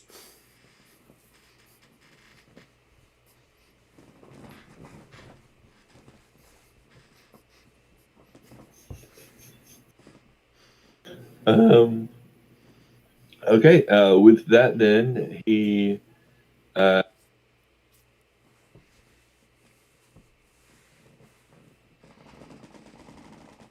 Wait, because it says I'm sharp, so he has a... Yeah, I don't have to do what he says. I just consider him a close and trusted friend, right?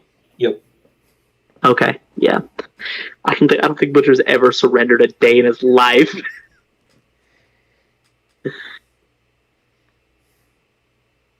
Well, he says, "Well, do me one more favor, since you won't forfeit. Lay down on the grass." If it's what you need to continue this fight, very well. Okay. And I'll go ahead and just sprawl out on the grass. Okay. As you do, he starts to claw and bite into you with advantage.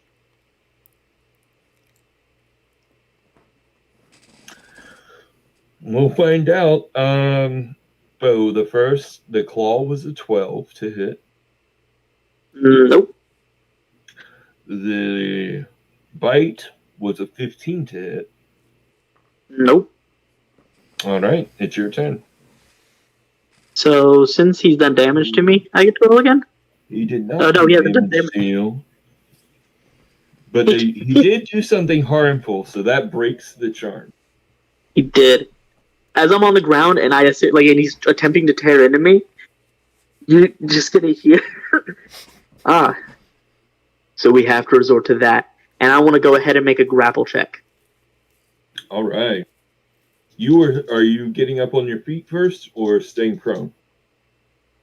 Honestly, I sort of want to stay prone and literally just like Muay Thai, grab him around, and then just wrap into him so that we're both on the ground. If I succeed, obviously.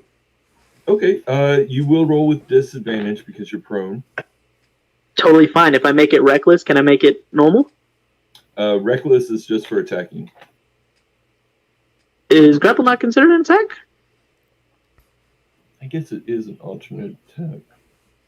I leave it to you. If you say that it's the no for the reckless. No, I'm fine with it. You being reckless is okay with me. So it's a regular athletics roll for you. It is indeed, which gives me a... Let me double check my athletics on this. Which gives me a +6. So... that went up the table. That is a 12 plus 6. That's an 18. All right, you grapple him.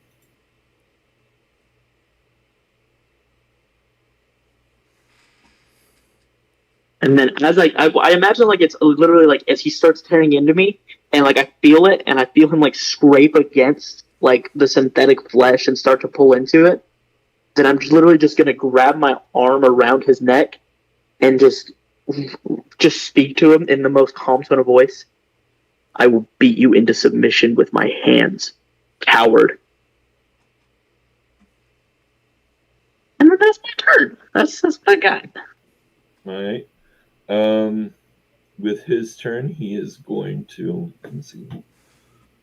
Can't use any more spell slots because there's at least 2 more matches. Or at least 1 more. So he is going to...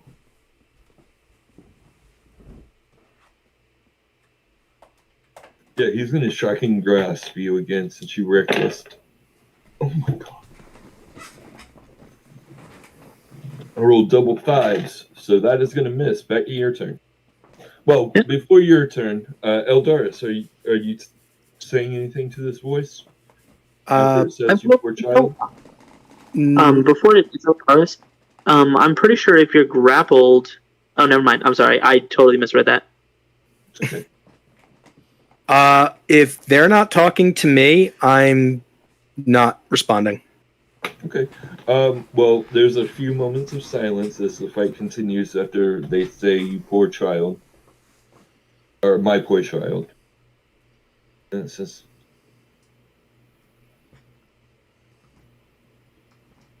"Will you please open your mind to me so that we may meet face to face?"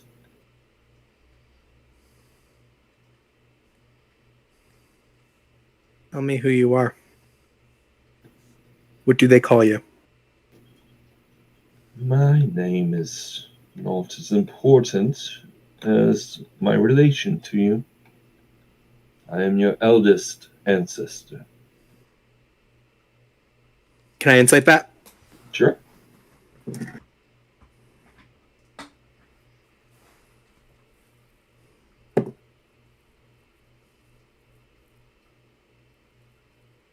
My insight is not that bad. This could be maybe okay. 15. They seem to believe themselves. Whether it's true or not is beyond your knowledge. But they certainly seem truthful.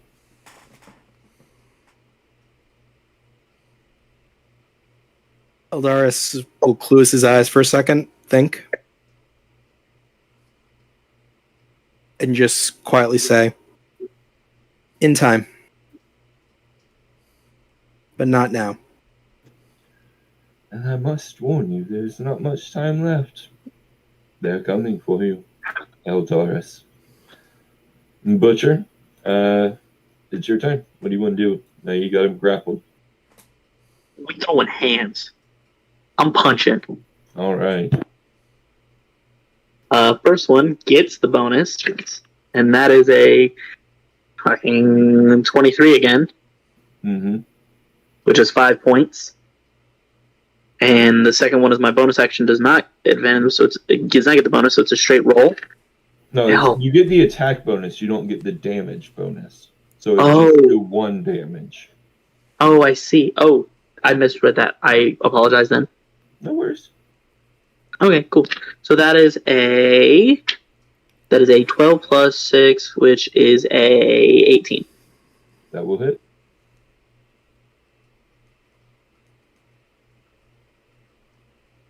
All right. Not faring so well. You're busting his lips up and blackening his eyes. He's going to try to shocking grasp you once more. 19 to hit. That'll hit. All right, and 7 lightning damage. Damn. All right. Then it's your turn again. I promise to beat him with my hands. It's happening again. All right. Yeah, I imagine, like, though it's, like, doing damage, it's, like, sending the ripples through, and I'm just absolutely on top of him, just wailing down. So that one is going to be a... Should have brought my dice tray. That one is an 11 plus 6, which is a 17. That just hits. And that one is an 8 plus 6. 8, 9, 10, 14 as yeah. miss. But I do hit him with the 5. Yep, and seems to be staggered, and on his last leg, he looks desperate, and he's going to go ahead and use one of his spell slots. He has very few left of, and Misty Step to behind this tree to break your grapple and get some distance. And then he will shoot a ray of frost at you. 22 to hit. That'll hit. 2 cold damage. And your speed is slowed by 10. My speed is slowed by 10. And then it's your turn.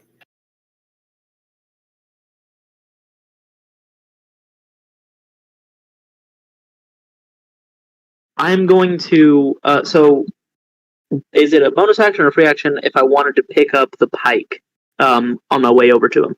Free action. Okay. And I'm assuming I'm still prone, though? Yes. You push yourself up for half your movement. Which is reduced by 10, so I have 10 feet of movement, basically? Yep. Alright. If that's the case, is he behind cover right now? Like, can I see him at all? Yeah, he has a bit of cover from the tree, but you can see him.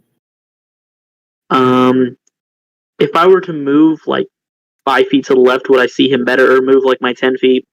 Yep. Could I get a better view of him? Absolutely. Okay, I want to pick up my hand axe and step to the side just enough, and I want to throw the hand axe at him. All right. And I do not know, I don't remember thrown weapon rules, so, like, it's plus my dexterity. Yeah, no, it's strength for a hand axe. Oh, okay. Fucking mint. All right. So your roll will be the same as it is in melee. Sweet. So that'll be a 17. That's an 11 plus 6. That just hits, breaks through the mage armor. And it is going to be 2 plus 4, so that's 6 points of damage. All right, he is knocked out, and Butcher is the winner. Yeah, and I'm just gonna absolutely play it up as I like walk over to him and like just pick up my axe, and then just not even looking at him after I do that, walk away and pick up the rest of my weapons as I exit the arena. Brooke starts to cheer and like nudges Eldaris like, that was amazing, wasn't it? Like completely oblivious. Like she's been actually focused on this and hasn't noticed that he's just been zoned. By the way, DM, just so that the little HP bar above mine is correct, I am currently at 35, not 38. Gotcha. Thank you. Mm-hmm. All right. Woodrow immediately starts laughing. Ha! Fucking payday, motherfucker. And runs off to the bookie. Yeah, of your 500, he gives you 666 back. Fucking mint. And then who else bet on it? I did, but I think I'm indisposed right now. Okay. Red, you get 53 back from your bet, and then Eldaris would get 133 back. 133 total? Yeah. Yep. Okay. And then the next match is called as VJ and Randy the Dame approach and step down into the arena. What's up? Am I still in, like, is the person... Yeah. Okay. You can still feel some telepathic bond there. Okay, I'm going to say this. You will forgive my mistrust. The last time I had somebody speak into my mind was the day I got my psychic powers. Oh, of course. I swore in the name of the goddess Ishla that I will do everything in my power to stop them from their unnatural mission. If you serve them, I am the harbinger of your doom. If not, we meet as friends. Oh, well, I take no offense from your distrust. I can completely understand. And as for them, we have not seen eye to eye in many a lifetime. Insight again. Okay. Just to kind of understand. Can I please roll better? Can I roll double digits? That's what I would like for this roll. A double digit You're needing physical dice. It worked for me. Oh, most of the time, anyways. No, it's 15. I rolled a 9. That close. They seem to be telling the truth. I just want to say to my party that I love you all. You're all wonderful individuals, and you're fantastic. We know. Eldaris will open his mind up for a meeting. Oh, God. All right. As you do, you find yourself in a dark space in all directions, and then the voice greets you. Oh, yes. Hello. And materializing from the dark is a tall form, feminine, but not overtly, long limbs, a bulbous skull, exposed skull, with bone-like tentacles coming from its face, and a opulent purple gown with a high collar. Yes, for some time I've been wanting to meet you. You have no idea how long we've waited. And pray tell, why do you want to meet with me? You are my greatest grandchild. Centuries ago, I took the form of a human and mated with their kind in an attempt to evolve my own kind. As did the others, they did not decide that my method was sound, but that their own methods would be. I did. Sorry. I was going to say one quick thing, and if it's, I don't want to break immersion. I'm sorry. No, go ahead. They said human, not Kalistar, right? Mm-hmm. Okay, just want to make sure because I know what I am, or do I? Okay. I'm just trying to find the note.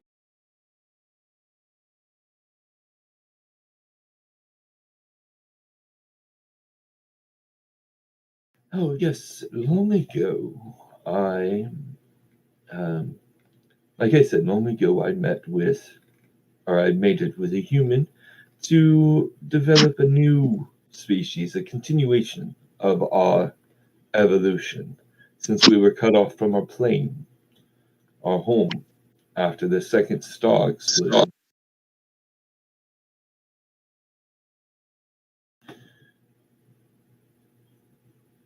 But I was forced out of my colony, as the others believed they could evolve through the mortals' minds using their own psionic influences. But as you have no doubt noticed from your encounters with them, they are as simple as they have always been.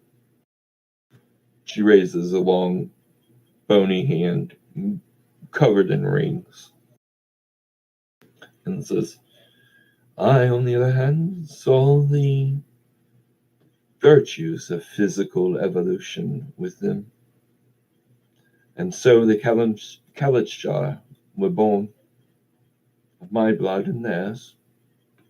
And over the centuries and millennia that followed, I waited patiently until one would arrive with your gifts, a true heir to the throne, as they may say, one that can fight the coming darkness and calamity. Meanwhile, in the ring, JJ is flying around, casting what spells he can, Thorn Whip, Entangle, everything, but nothing's working against Randy, as she just continues to chase him around and hitting occasionally with her club. It's not like a basic club either, it's like bedazzled aluminum pipe, basically, with a wide end. And she's getting a few whacks in here and there, but he's trying to keep range on her.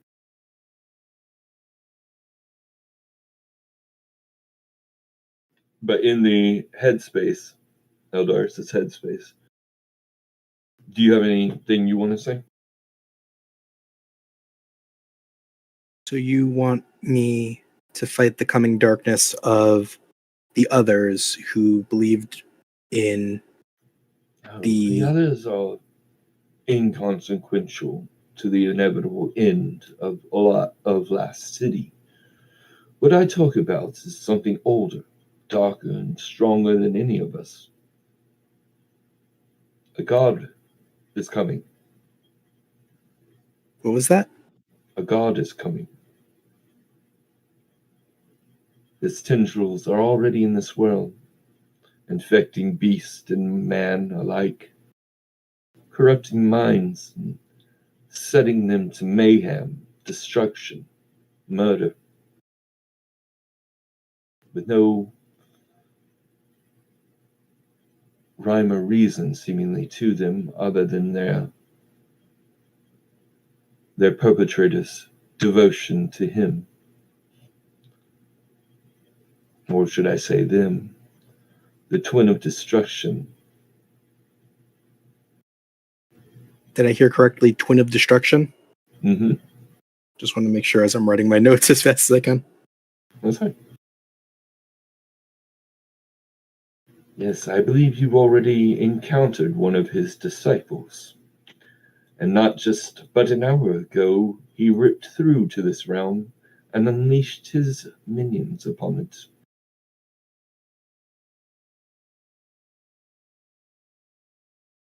The time is not long now until Last City will fare as well as the rest of the world, burning and boiling under this malevolent force.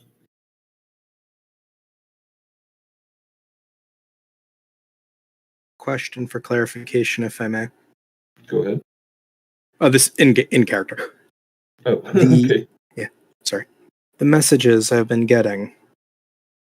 Friends of mine possessed. Rumors of heads exploding.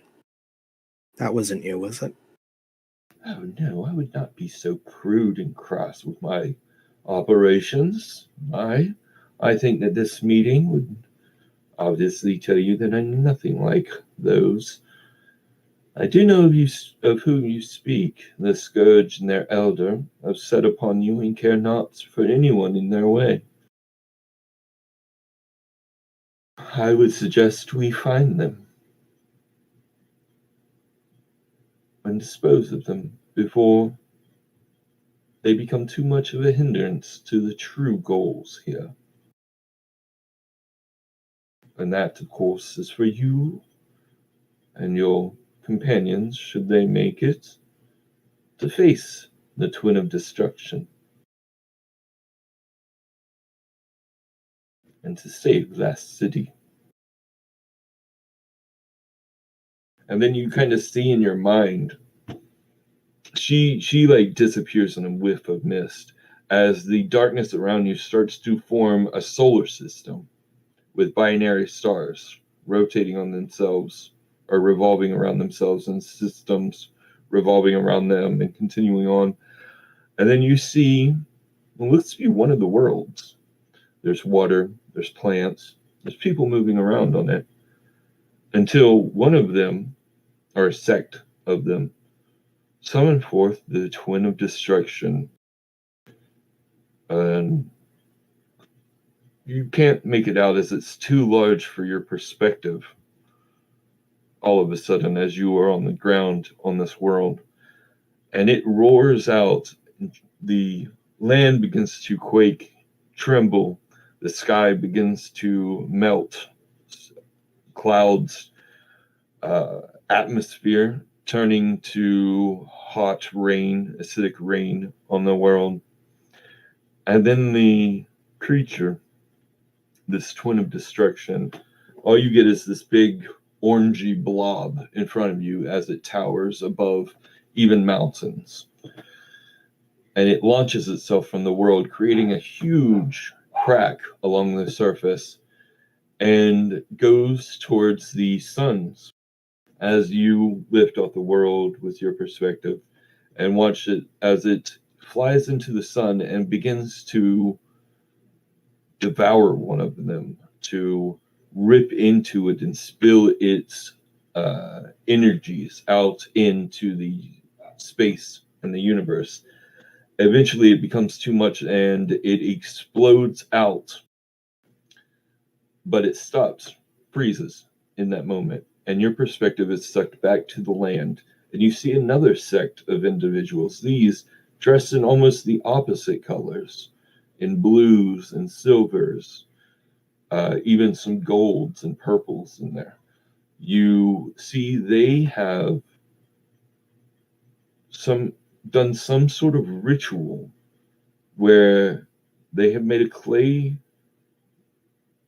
replica of not just of this star, of this sun that is being destroyed, and it is opening. This clay version of it is opening like a cage, and this energy starts to flow into it, and then it is sealed back into a sphere of clay that resembles the sun. It's got like the little plasma patterns on it and stuff, little arcs of energy like a sunburst. And then your vision goes back to black before it returns to the cool colors of the club and the screams and chants for Randy as Vijay is knocked to the ground and Randy's got her foot on his head.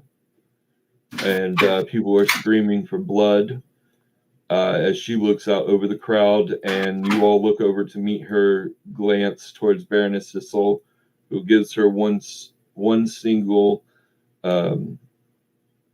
shake of her head.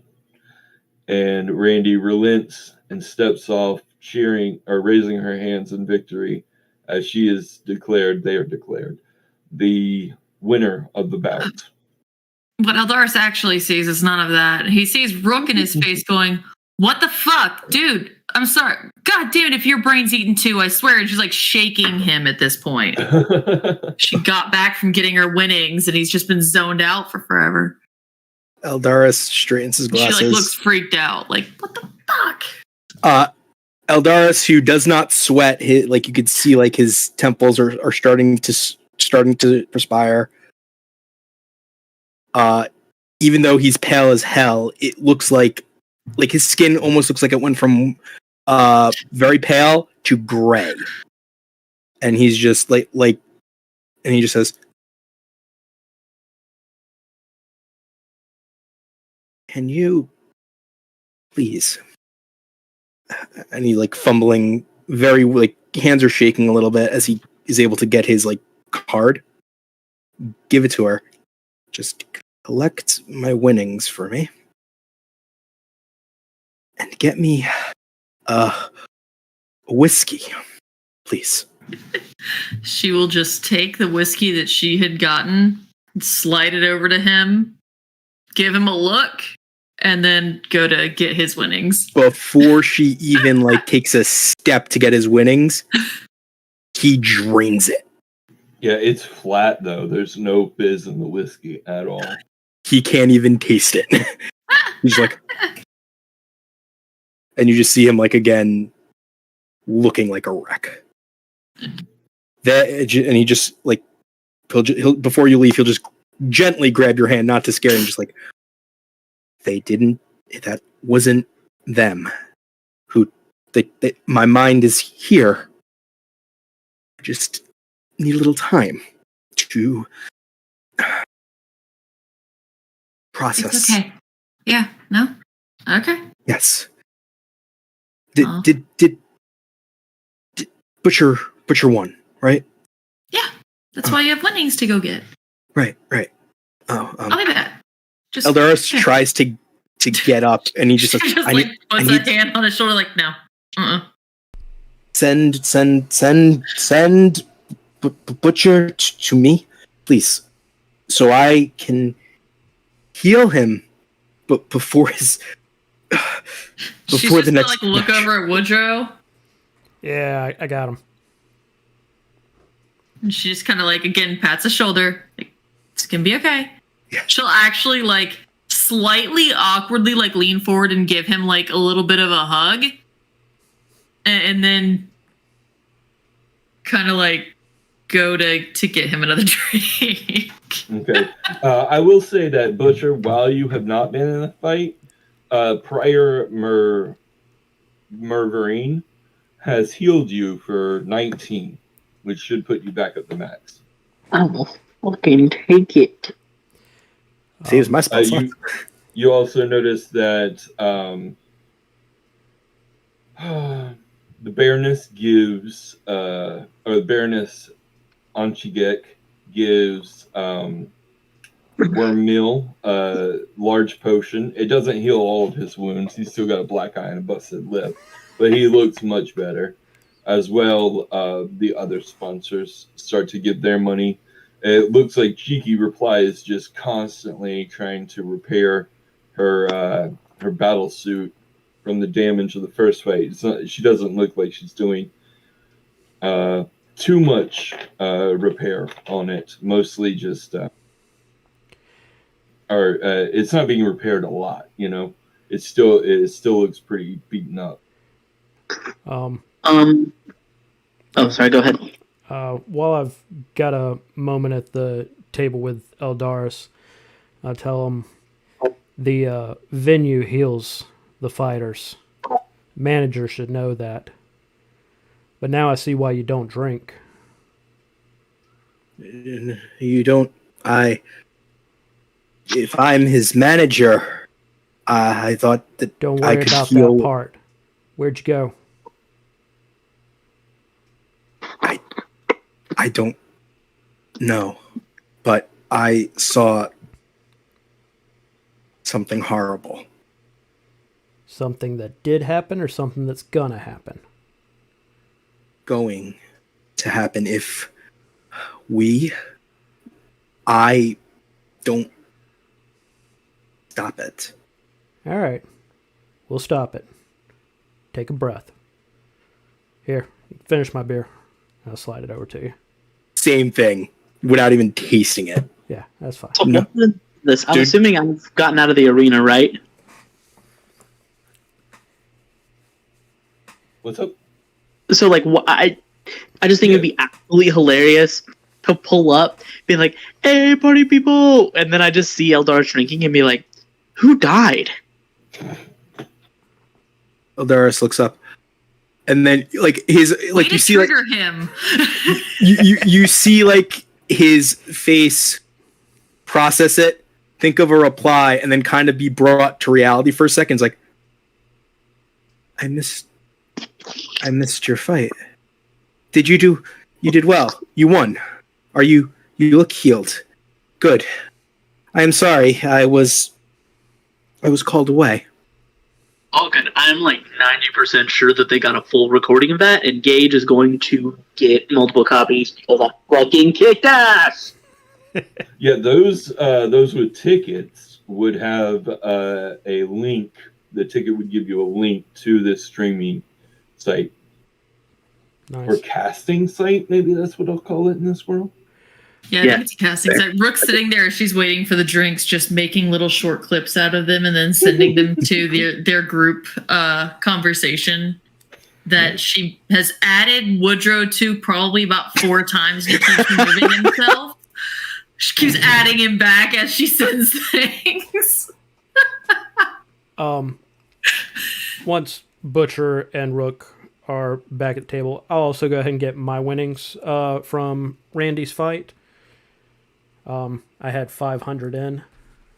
Yeah, Rook will come back with hand Eldaris his credit chip, and So that would also be has 600. like a round of drinks for everyone. Copy that. I'm going to take my next beer and go wander off and do something. And if Eldaris looks like he's about to chug the whiskey again, she's going to slow his arm, like, enjoy it.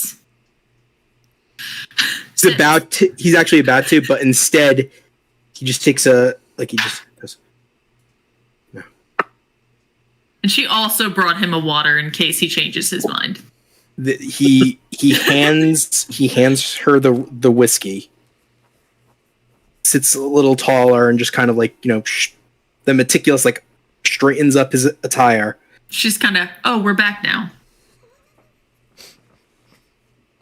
When Woodrow leaves the table, I'm gonna sort of like wait for you guys to you to straighten up and be like, I'm a little bit pissed he's making more money off my fights than I am. I make as much off your fight as you think I did. Are we above table? Do they reseed, or is it next in line? For the fights? Yeah. It's the loser bracket now. Okay, so Butcher would be facing Randy. Well, Ella, yeah. Butcher would face Randy in the winner's bracket. Gotcha. Okay. Just wanted to make sure I understood how it worked. Just for that fight. What? I'm sorry?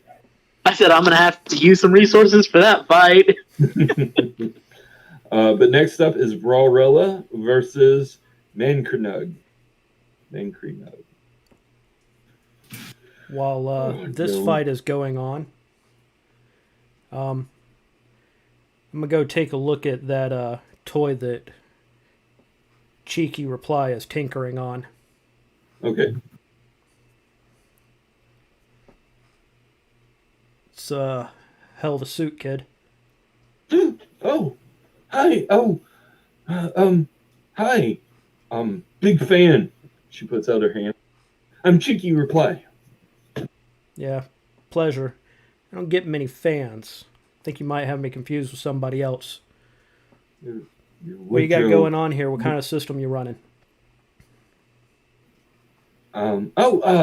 It's all pretty, well, it's not real basic, but yeah, I'm sure you could come up with something better.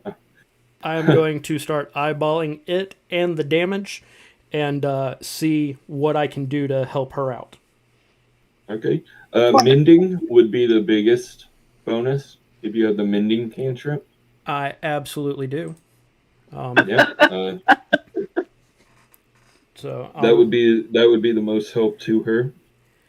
Can I use putting everything back in place? My artificer's lore to see if I can give it anything extra? Oh yeah, sure. Ooh, not today. It's an 11.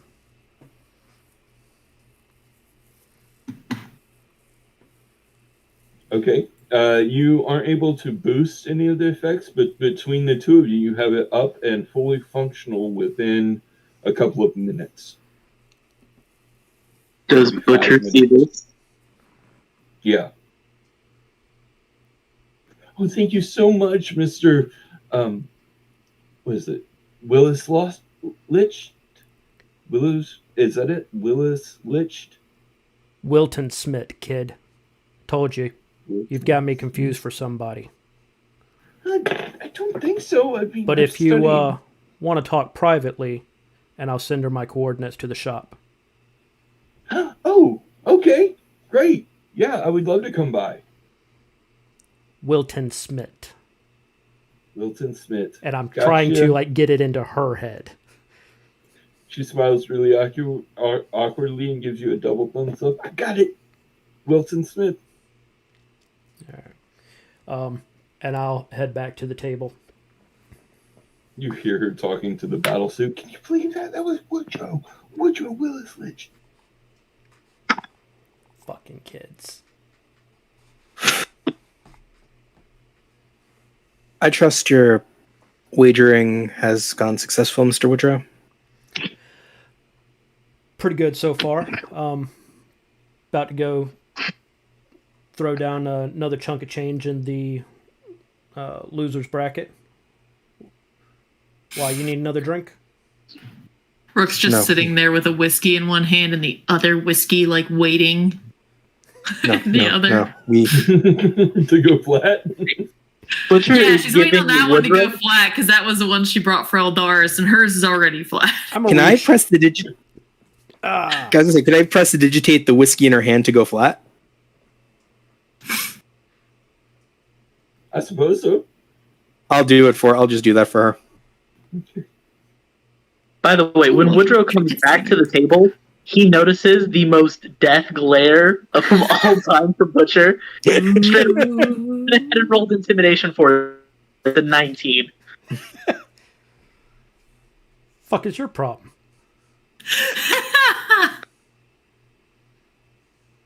For a smart guy, you sure don't know how to read a bracket well. What?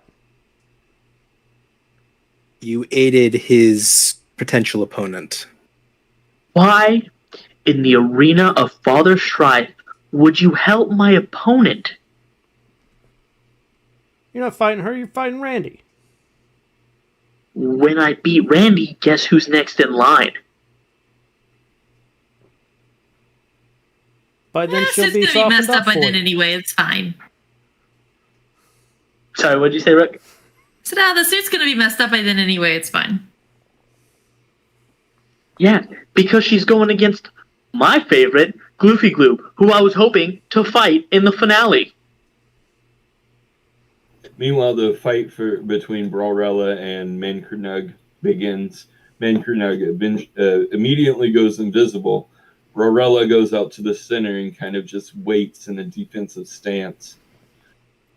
And then right before you see spell go off. She throws her axe in that direction, and it slams into him. He cries out in pain as the spell goes misses her, and he's bleeding heavily already. She runs at him, pushing him over, yanking her axe out, and then chopping down into his arm until he cries out to quit with half his arm hanging off. Cool. And she kind of pushes her foot against his forehead and says, or at his temple, and says, "Weakling," and leaves, being declared the victor. Friends. When she almost cuts his arm off, Butcher goes fucking feral, screaming and shouting for her.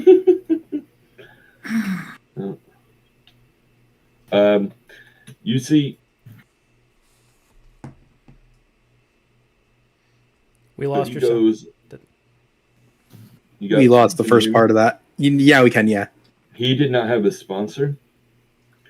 So he kind of just goes over to the bar holding his arm and asking about where the nearest church is. I think Rook's gonna kind of like look over at Eldaris and be like, you know, a minute ago you really wanted to heal Butcher. I think you could go heal him and he'd be very appreciative. Kind of motions to. I don't know if I can. Dude. I don't know if I can reattach the limb. Make you feel better? I don't know.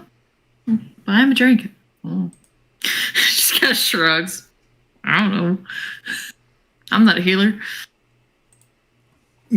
With the medicine check, I would be able to know I can't heal that.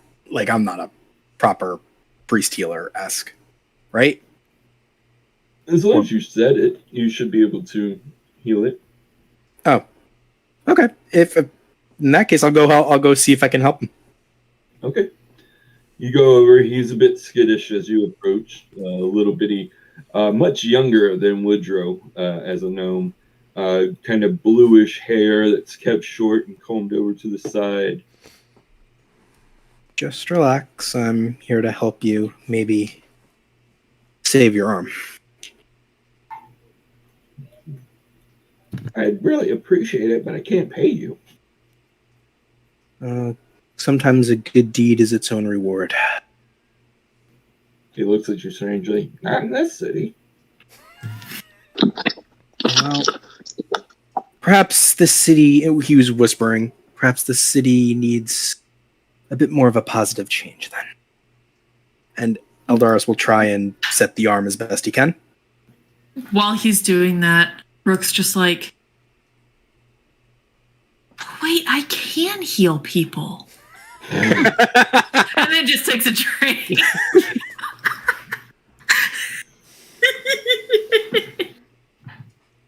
Okay, medicine check to set the arm.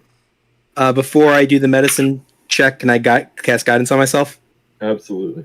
So we're going to do that. And plus the D4.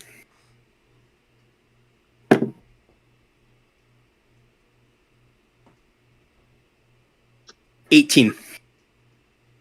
All right, yeah, you've got the arm set. Now you just need to heal it. Cure wounds. Mm-hmm. Let's go cure wounds as I start whispering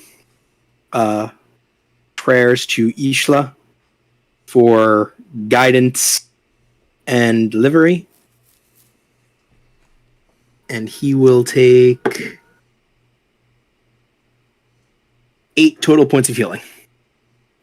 Awesome. All right, you seal the wound. There's still a bit of scarring, but his arm is intact and fully functional as he tests his fingers and grips his wand.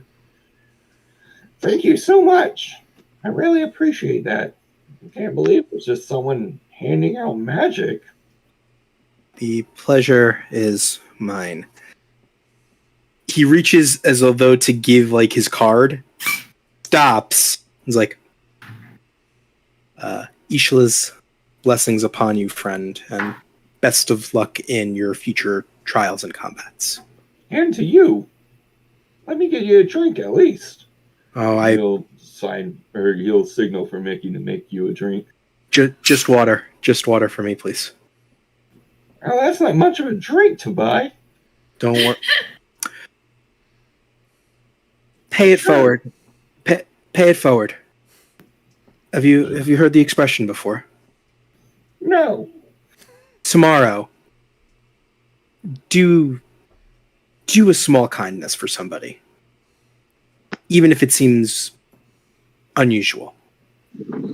It's the best way you can repay me, and it's the best way we could save the city. Okay. And Eldaris will just smile and head back to his table. As soon as you stand up, you find that the halfling that was sitting with the prior and Baroness Anchiget is standing next to you. You didn't hear him approach. You didn't see him approach. You didn't feel him with your mind approach. He's just there. Yes. You went mute. Hi, I'm Paolo. I work for the Baroness, and she's very interested in you after speaking with the prior. Would you have time for a conversation with her? Sure. Please, this way. Show you over, even getting your chair for you. You're led over here. And you sit down with the Baroness. She is wearing this kind of velvet with silk accents, purple gown with a high collar, all the way it goes all the way to the floor. She is an older woman with long white hair that's well manicured and tended, with subtle makeup on. You can tell that she is, she's been doing her makeup for a long, long time. Anyway, and she nods. Hello. Your prior was just telling me all about you and your capabilities. Or the prior here was just telling me about you and your friends. How you befriended his associate Butcher. Yes. Funny enough, Butcher and I live very close to each other, so that's how we first encountered each other. Oh, interesting. Please, tell me more about Butcher. He's such an intriguing fighter to come from seemingly nowhere and to handle a fight so well against the wizard, or against the sorcerer. Especially one with that sort of brutish strength. Not easy. Can I make an insight to see what, like why she's curious? Sure. It was about time. Oh, good.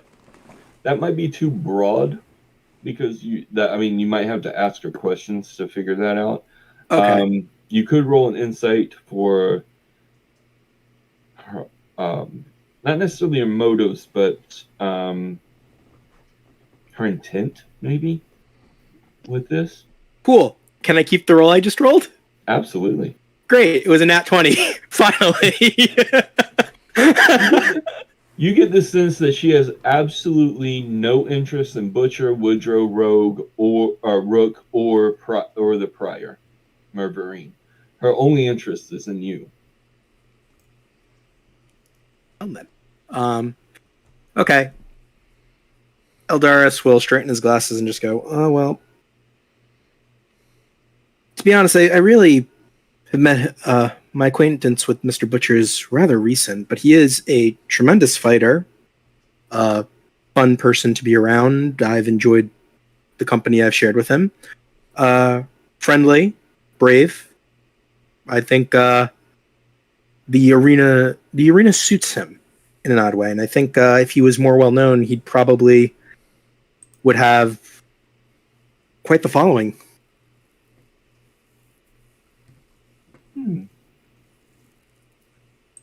I'm sure he could with those capabilities and that arm of his. I dare say it looked like his skin was even synthetic. Is he one of those transhumans? I know to be a robot or something. I know he has some augmentations that he's implemented to improve his combat capabilities.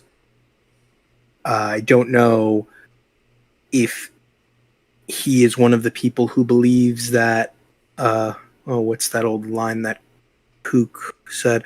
I don't know if he's one of the people who believes metal is perfection, but it was Victor, I think, who said it, but Victor someone, but I don't know if he's that, but he is practically enhancing his abilities constantly. In an odd way, it's an admirable trait, I think. I try to enhance my abilities as well. Not through metal, but through training. Oh, yes, and I heard you say something about Ishla? You're a follower of hers. He will, in response, just move out the medallion that he wears around his neck with her symbol. I am indeed. Fascinating. I don't think I've ever met anyone that actually worshipped her. From what I heard, she was sort of a fringe idea. She doesn't have as many worshippers as the Pantheon proper. We don't try to proselytize as much as some of the others, but we are always welcoming to those who seek out the lady's guidance, her love of life, and all the people who inhabit it. Oh, yes, life is the most important thing in life, isn't it? And she puts her hand out on yours, and you can feel it's kind of cold. And then she takes it away casually and says, yes, well, so you're sort of a clerical healer? I saw what you did to the young gnome over there. I am a practicer of the divine arts on a small scale still. Like I said, I'm still training. Professionally, if you were to say, I am a doctor of the mind, a therapist. Oh, yes. Eldaris. She looks over at Paolo, and he says, 13th floor, madam. And she nods and says, oh, yes, you have an office on the 13th floor. I've heard about you from some of the plebos in the building. You would know that she owns Decker Tower. Okay. Oh, well, I do hope that they've at least gotten some comfort, at the very least, from my sessions with them, if not been able to change their lives for the better.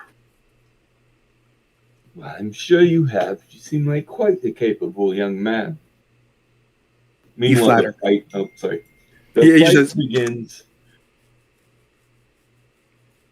Hold on a second. I'll be right back. Do we want to... I was going to say, do we want to break? Yeah, I mean, at this point, at this point, we're just going. Yeah. Congratulations, guys. You get the extended no break edition.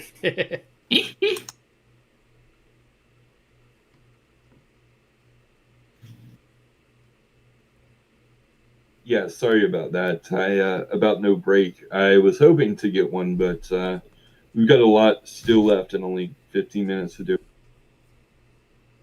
But the fight immediately starts with Vijay taking off over the trees and then perching on the dead one as Wormmeal kind of uses them for cover. But he seems to stop as Vijay swings out around him, and as soon as he starts to cast a spell, Wormmeal unleashes a charm on him and requests that he forfeit. He does so and is eliminated from the tournament. Light leaves the eyes, immediately starts yelling and heading across the room towards the Baroness de Saul. Sorry, what was that? You broke up there for me. Which part? Something's heading towards the Baroness? Light leaves the eyes, yells as her competitor is removed or by charm. And she yells and stomps over towards the Baroness de Saul. Oh. I'm still there, so I'm just like, would I be intruding if I stood? Perhaps I should politely ask your leave. Oh. I don't know. She'll raise her finger, which you see the rings are all over her fingers, and one of them glows a bit, like with a crystal on it, and the table that Light Leaves the Eyes was on moves as Paolo casually steps out of the way, and it joins up to make a longer table. Why don't you invite your friends over? You'll all have a good conversation during the fights. As you see, Cheeky Reply getting into the Allosaurus Ballo suit and Globby Glue taking the arena. I would be delighted. Pardon me while I go ask them to join us. Real quick, what's the spread on this fight? Globby Glue is favored 2-1. I'll put another 100 on Cheeky. Okay. Before the fight, I'll go back to the table and I'll just say to everyone, friends, we have a request to join the Baroness at her new long table. Mr. Butcher, she seemed to be curious about you, in a manner of speaking. One quick question, just to backtrack. I should have said this earlier. When she held up her rings, did I notice anything about them? Like what? Because you said a finger covered in rings. Is it like, would that similar to what my vision saw? Like same thing, finger with rings, or is there? I can make it like the same. Okay. Very good. So, okay, cool. And I'm just gonna go to my friends. As you guys can, like, if you guys see just like a light kind of flicks on in Eldaris' mind, like, oh. Please, if you would be so kind to join us. You want me to go eat dinner with our landlord? Baroness. To be more specific, your landlord requested your presence, which I think might be a good thing. If this has got to be about the water pressure. All right, let's go.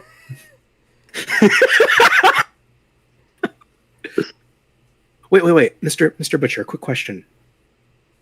Mm-hmm. With the mechanical gadget, do you still take showers? I'm cybernetically enhanced. I enjoy killing things, but I'm not a barbarian. Well, I mean, you kind of are. I may fight like one, but I at least keep myself clean. Do you think I just stay in blood viscera? No, of course not. But the cybernetics aren't affected by water, is what I'm trying to say.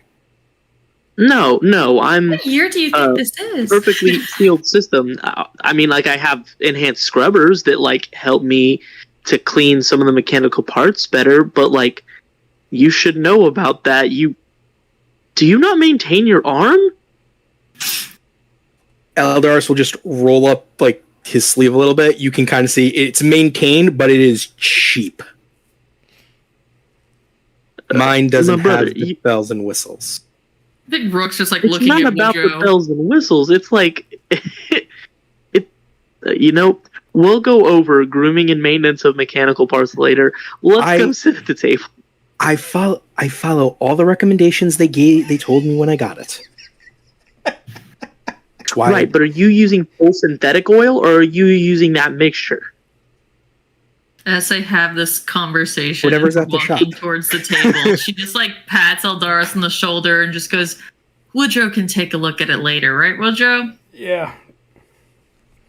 Right. As y'all get up from the table and start following Eldaris, you can look over to see the conversation between Baroness the Soul and Light Leaves the Eyes. It's going fairly poorly, it seems, for Light Leaves the Eyes. Mostly you can tell, not by her stature or the poise of the Baroness, but by Shevorg's ever-increasing smile.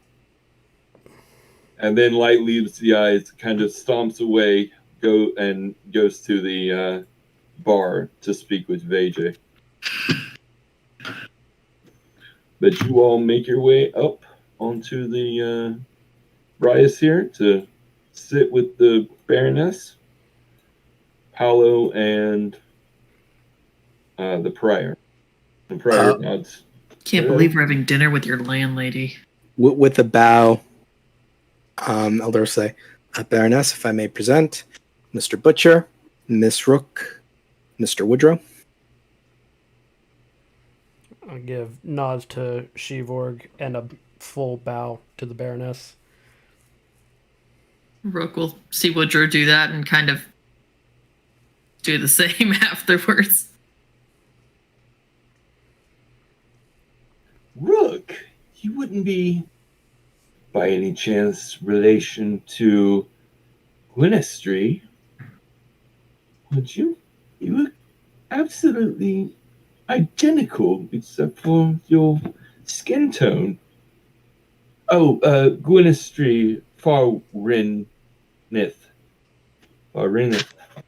Farrenwith. And Rook's just like... Rook just has a very puzzled look on her face. Woodrow is eyeballing the hell out of you. You would know her as a famous actor from your youth, Woodrow. You saw her recently in in the bar. Yeah, very upscale joint. On my way to see Shevorg. Yes, I heard in the trade, or I was just reading in the trades yesterday that she was signed to a new major motion picture. But if you're not related, then I apologize for the intrusion on your personal life. Think nothing of it. She smiles and sits. Well, it's a pleasure to finally meet you all. I've heard so much about you from the Prior and from your friend Eldaris here. She puts her hand out on Eldaris again. You can feel that it's cold. Just looks at Eldaris like, what? Perhaps colder than the metal of her rings, and then she casually takes it back again. Please, have a seat. Drinks are on me. And you hear the fight commence and look over to see Globagoop slowly making his way as the Allosaurus battlesuit charges across and then jumps over or up into the tree and then down at him. But it doesn't seem to be able to catch his wiggly form.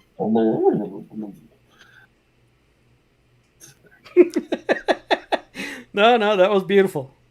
Yep. I love a I'm good glad I club. wasn't looking at the camera then. Gelatinous. But it doesn't seem to attach to him, and it's too big for him to engulf. So he turns into like a fist, or like the fist made from a fin, and whacks Allosaurus. And that seems to injure it a bit, and they kind of just trade blows for a bit. The Baroness says, "Oh, I hate when they just get into one position, and it's just fight. So much more interesting when you have magic involved." And the Prior's like, "Oh, I agree completely." If I may, I do believe that while magic may enhance the experience, as we saw with the terrible finale to the last fight, sometimes magic can end up ending it before anything truly happens. They can make it anticlimactic. Yes, like that last one with Vijay and and Wormmill. Wormmill is quite talented, but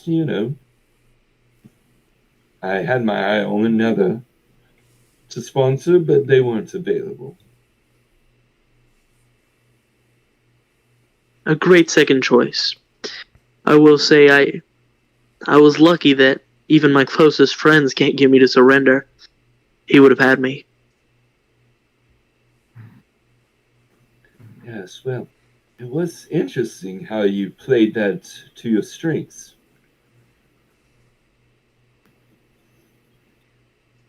Yeah, I've never been. I've rarely been told being as stubborn as I am is a strength, but today it played in my favor. As it should. The Allosaurus bites into Globagul, burning up with acid on its metal teeth, but also basically taking Globagul in half with one of his eyes inside the mouth of the Allosaurus.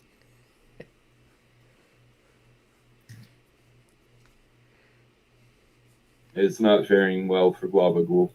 Globby glue.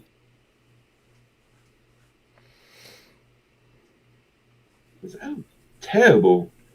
Globby glue is such a fine fighter. I can't believe he's losing to Cheeky like that. But the young mess this talented with her magics.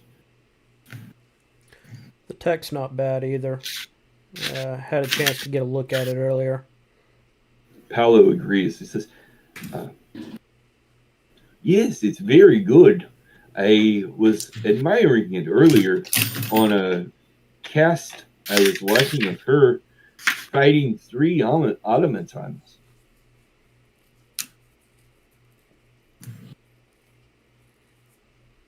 And then she spits out the part of globby glue onto the ground, and it kind of jiggles like Jello, and then the eye shifts around, and you can see that both halves are alive but damaged. And then she retracts the claws of the Allosaur battlesuit, and 2 large spinning blades eject from the forearm. As she's cutting him, he just continues to split into more and more bits until he's completely surrounded her, and attacks the legs of the battlesuit, melting them down until they're nubs below the knee, and it falls over, and then all of them kind of rejoin on top of it, just eating through. Cheeky Reply ejects herself and runs up, forfeiting the match. Runs up out of the arena. So she is moved to the losers bracket. Butcher is visibly excited about the fact that he has a chance of fighting a hero of his, and is trying very hard to contain his excitement and not flip the table currently. Nice. And with that, Butcher, you are called back to the arena as Randy goes to take their spot on the other side. I would stand up at this point. Would everyone please excuse me for a moment? I wish to place a quick bet if possible. And I'll just make my way over to the betting area. Mm-hmm. And I will... Oh, God. I was just going to say, and of course, Woodrow, you lose your 100 on Cheeky. Yep. I'm going to accompany Eldaris, though. Oh, excuse me. Yep, gotta go. Oh, yes, and Paolo, please. And he nods and follows you all up to make a bet. He makes 2 bets, one in his name and one in Baroness's name, both for Butcher at the max betting. Yeah, no pressure. Same. Max bet on Butcher. Eldaris, who is just like his eyes almost glaze over when he just like hears these bets. Just 50 gold, please, No. Mr. I'm going to pull you back for just a second. It is Butcher versus Randy, right? Yes. Awesome. I hand you a cred stick, Max. Max on Mr. Butcher, please. Okay. And I'll hand the cred stick to the person. Okay. I'll also say, Butcher, while you're walking towards the arena, you feel a sudden weight to you. Like your skin, your bones, even your hair weighs more. But it's not impeding your movement at all. It just feels like there's more to you. Like it just feels like all of a sudden I weigh more. Mm-hmm. I'm gonna take a second and stop where I'm at, and then just take a scan around the room. Roll a perception check. You got it. What is my perception? It is. And what is Rook's passive perception as well? Not as good as you'd think it would be. That's It's not only like a 12. great. I'm sorry? Rook's is a 12 for passive. Okay. I rolled a 12 plus 3 is a 15. Okay. The Neither 12 of you see anyone casting any spells or anything like that.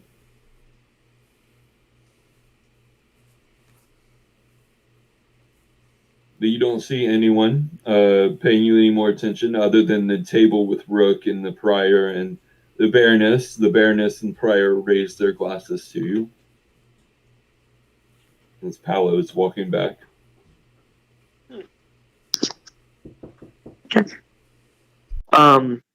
Do I see Randy before we enter the arena? Mm-hmm. I want to say, Winks at you and licks her lips. Got a big gap between her middle teeth, of course. I'm gonna just say in Giantish, may the best fighter prevail. Her eyes kind of widen, and she replies in Giant. I didn't know you could speak to that. A better mate I do not know. I hope you don't die. The same wishes to you, and I'm gonna walk to my side of the arena. Is that a proposal? And she makes her way around to her.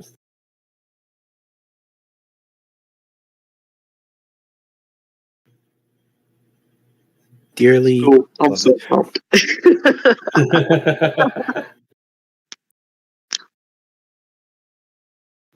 And with the bets made, the arena quiets as everyone pays attention. A few people going, Randy, quietly. And then the fight is called to begin by the illusory Baroness on the windows. Roll initiative. Oh yeah, that's better. 17.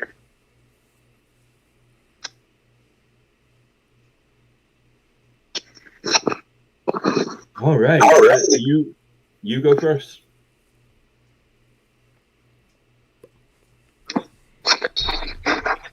Where I want it to be. I'm sorry? Oh, I'm just I have to adjust. Like I said, I'm playing mobile today, so the arena.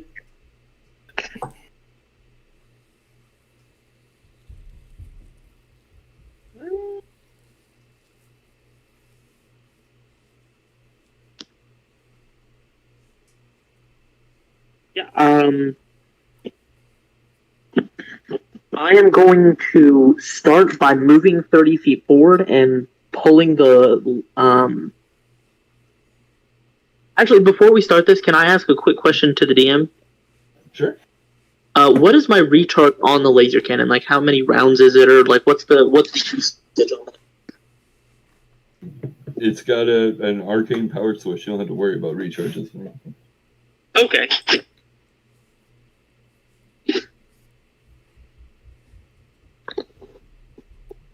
There we go. Okay. This is for the cannon, right? The net cannon.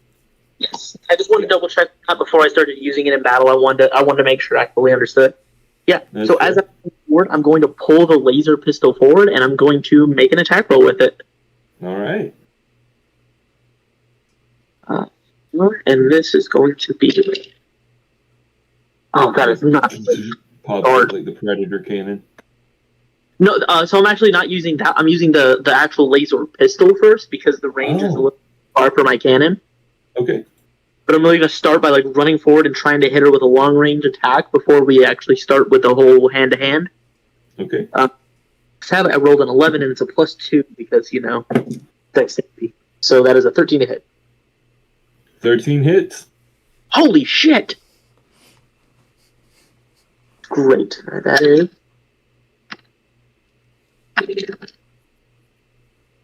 That is 12 points of radiant damage. Nice. She takes that. Oh, you got a few surprises, huh? Man of many talents. Okay. With that, she will. Let's see. Oh, anything else? Bonus action on your turn? No bonus action that I can do right now. I don't want to. I don't know what her movement is, and I don't want to risk using my rage before I can get hit or do damage. All right. She rushes forward, coming around the dead tree at you. Huh? Actually, no. I'm sorry. I'm changing my mind on it because I realized that I do have a ranged attack. Yeah, I'm gonna go ahead and rage. Sounds great. So for the first time in this tournament, like as I run up and shoot and like drop the pistol, knowing that she's about to come towards me, the blue lines that normally course through turn red, and execute rage. I exceed the full song of Gage begins playing. All right. With the rage, she rushes up on you, swinging her bedazzled iron club twice at you. Once for a 16. Does not hit. Okay. And then for a 29. Definitely hit. All right. As she swings it down on you, as hard as that hit is, you don't feel it. You do not. You feel only the pressure of it on your skin, and then it is gone. There seems to have no damage to it, and she looks at you weirdly, and then looks at her club weirdly, and then it's your turn. With like an absolute look of confusion, but just rolling with it, I'm gonna go ahead and I want to use that laser cannon. Okay. There's gonna be a +4 to hit. You would have disadvantage in melee. Do I? Okay, that's fine. I'll roll out with disadvantage then. So the lower of those ones is the 12, and that's still a +4. All right. So that's 16 to hit. That will hit. So she is restrained, and is she knocked prone? I don't remember. It just says that they're restrained. It does not say knocked prone. Okay. The laser net surrounds them and tightens up on them, and they are restrained now. Bonus action, anything? Yeah, bonus action, I'm going to go ahead and strike down with my fist. Okay. So that's going to be that's going to be a 7 plus 6 is 13. 13 hits? That advantage for restrained? It was not. Oh, yeah. Advantage for restraint. That is a 14 to hit. Oh, guys. Woo! So that is 1 point of damage. All right. She is going to struggle against your net. Is there an escape DC for it? I was not given an escape DC. However, at the beginning of its turn, it does take whatever creature is in the net does take 2d10 damage. Awesome. So that is 9 plus 5. That is 14 points of force damage, I believe. 14? Yeah, 9 and a 5. 2d10. Nice.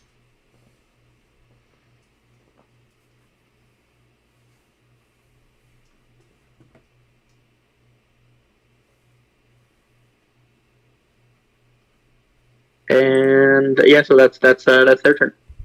All right. Restrained. She's going to try to break out of it. I'm checking my creation here. I don't see an escape DC on this. I mean, I figured it would be like a set DC for it. There should be. I must have missed it. Totally fine. Oh, no, can use its action to make a DC 10 strength check to free itself. Oh, okay.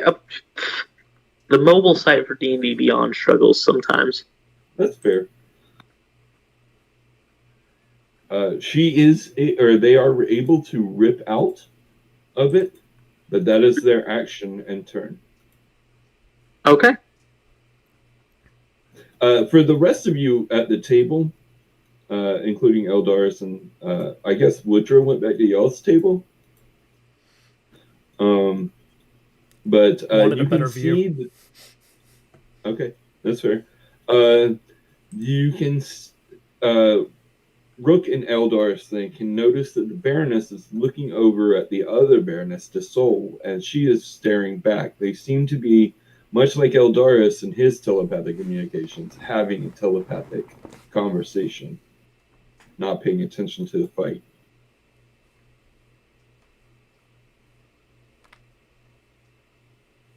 But Butcher, go ahead. Alright, cool. Totally forgot the fact that I was raging and did not have that on, so get to actually add my rage on for this one. Yeah, I'm going to pull out and go ahead and use my longsword for this one and use it two-handed. Nice. And I'm just going to start striking down. So first one is that is an 8 plus 6 plus 2, so it's an 8 plus 8, which is a 16 to hit. 16 hits. Sweet, and that's going to do 1d10 plus 6. So that is 6 plus 6 points of damage. That's 12 points of damage. Nice. She's not looking good. And in a fit of rage, she is going to... Oh, okay. She is going to leap at you and try to squish you with her whole body. Kinky. She gets a 20 to hit. That'll hit. Roll a... Oh, no, you are automatically grappled as she lands on top of you, so you're pinned under her, or them. And she is prone. You're both prone. And you take 0 damage as you only, again, feel the pressure of her, not any pain from it. Even more confused after that. But also raging, so definitely not fucking thinking about it at all. Fair. And then it's your turn again. You're pinned under her, prone. Okay. Yeah, I mean, I'm gonna stick with what works. I'm within melee range, I suppose. So we're gonna go ahead and swing. I'm going to do it one-handed for this one. So I'm gonna make an attack and the bonus action attack. Okay. So the first one is Normally you would have disadvantage for being prone, but she's prone too, so that's advantage, so it just equals out to a regular attack. Okay. Well, are we doing the second one? Because I was gonna say I wanted to make my first one a reckless attack. You absolutely can. Sweet. Okay, so that makes the first one a 22. That hits. And the second one is a plus 6 is a 18. That's a 10 plus 6 plus 2. That also hit. Sweet. So the first one is 1d8. Or 1d8 plus 6, which is 4 plus 6. That's 10 points of damage. And the second one is, oh, hell yeah, another 10 points of damage. Nice, and you bloody her with that, stabbing in. She bellows, and on her turn is going to back up, releasing the grapple on you as she stands up. And she says in Giant, "Why don't you hurt?" And she is going to swing her club down at you twice. Once for a 29, and again for a 20. Yep, both those hit. As she does, again, you just feel the pressure, no pain. And she looks to be gaining fury. I don't marry people that don't bleed. Me either. Yeah, I'm just like in pure rage-induced ecstasy. Yeah, I am invincible, and going for another attack. You gonna stand up? Yes. Okay. As you do, you feel that heavier weight that you felt lessen. And Eldaris and Rook, you notice that the Baronesses stop looking at each other and turn back to the fight.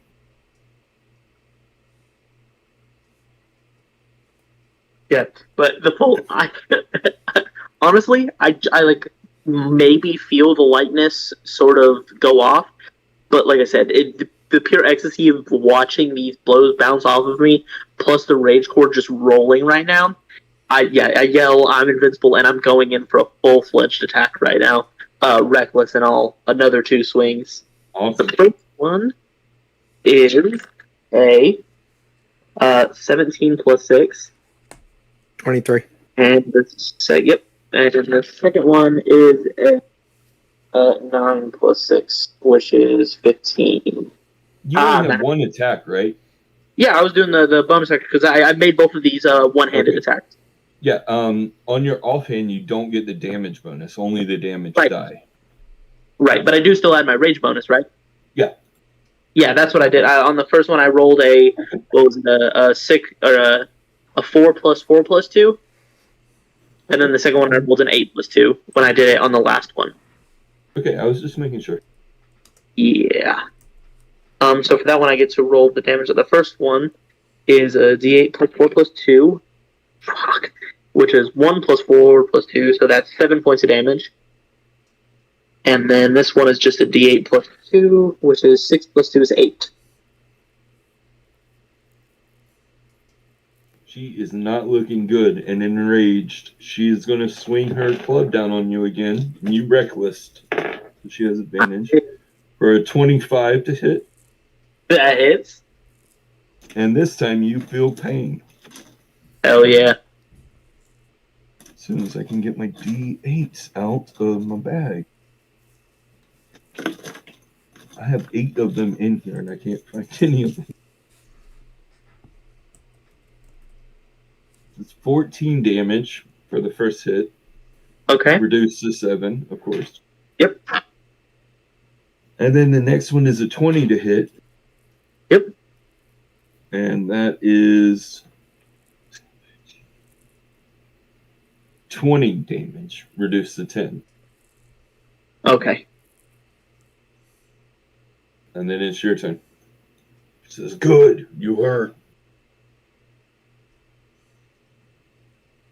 Yeah, I'm gonna absolutely smile. Again, the pain receptors all GPS signal lost. Yeah, but the pain receptors all but blocked going in again for another hit. And I'm gonna do the same strike with my longsword. I'm gonna go in for the first one, which is going to be, you know what? It's the whole point of it. I'm doing a reckless attack.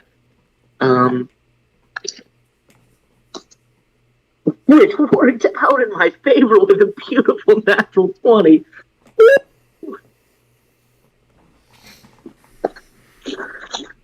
Nice. Oh, that's so beautiful. That is the most beautiful thing I've seen. Alright. And then for the second attack, is a there goes the dice again. That is a 3 plus 6, which is a 9. Plus 2. Oh yeah, plus 2 makes it 11. All right. And then your second attack? Yeah, that was the bonus action attack. Oh, what was the first one then? I think I missed it. That was I made it a reckless attack. The first one was a 13, and the second one was a natural 20. Okay. What was the damage on the first one? Yeah, that's what I'm about to roll. Okay. I'm sorry. All good. I am living the dream. So, do you want me to roll the D8 twice, or do you want me to roll it once and double the what's on the die? Roll it twice. Okay. So the first one is a 3. The second one is an 8. 11 plus 4 is 15 plus 2 is 17 points of damage. And you knock her out.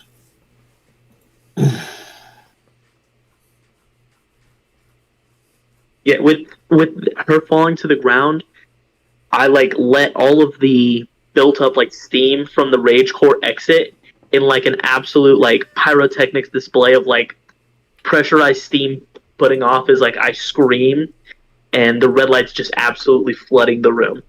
There's a lot of boos in the crowd and astonished faces as she face plants into the fake foliage. And then there's kind of a silence. And a few people are like, Butcher! Yeah, I'm absolutely reveling in it. Just beating the chest, just the whole 9 yards. Yeah, most of it's just polite clapping, but there's a few hollers for Butcher. Eldaris, our table. Eldaris has stood up and is giving him a very hearty round of applause. Rook is shouting, cheering, thaumaturgy, whatever she wants to use. Just I am running Wow. straight to Don't you Eldaris. Come on, we gotta go. And we are going straight to Mickey. Excuse me. Baroness Anchiget will lean over to you, Eldaris, and says, your friend Butcher seems to be a bit more durable than you would have assumed, huh? And she gives you a wink. Eldaris will nod and is like, yes.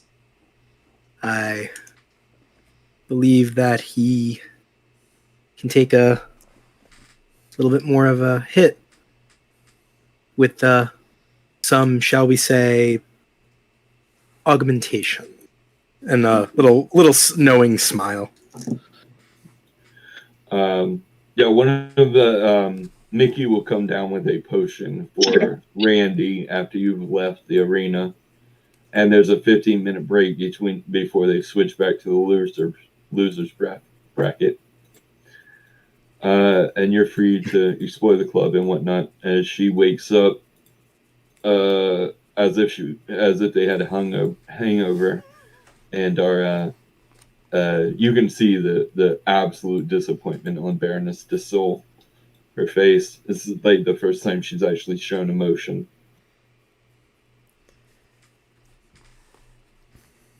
I'm with Woodrow after the little whisper, and politely excusing myself, of course, to collect our winnings. Absolutely.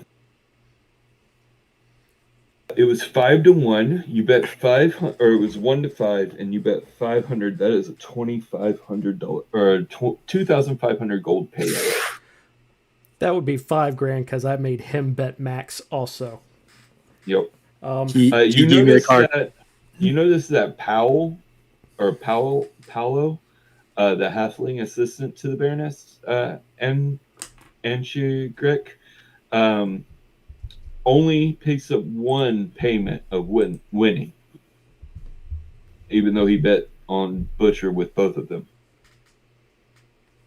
For both of them.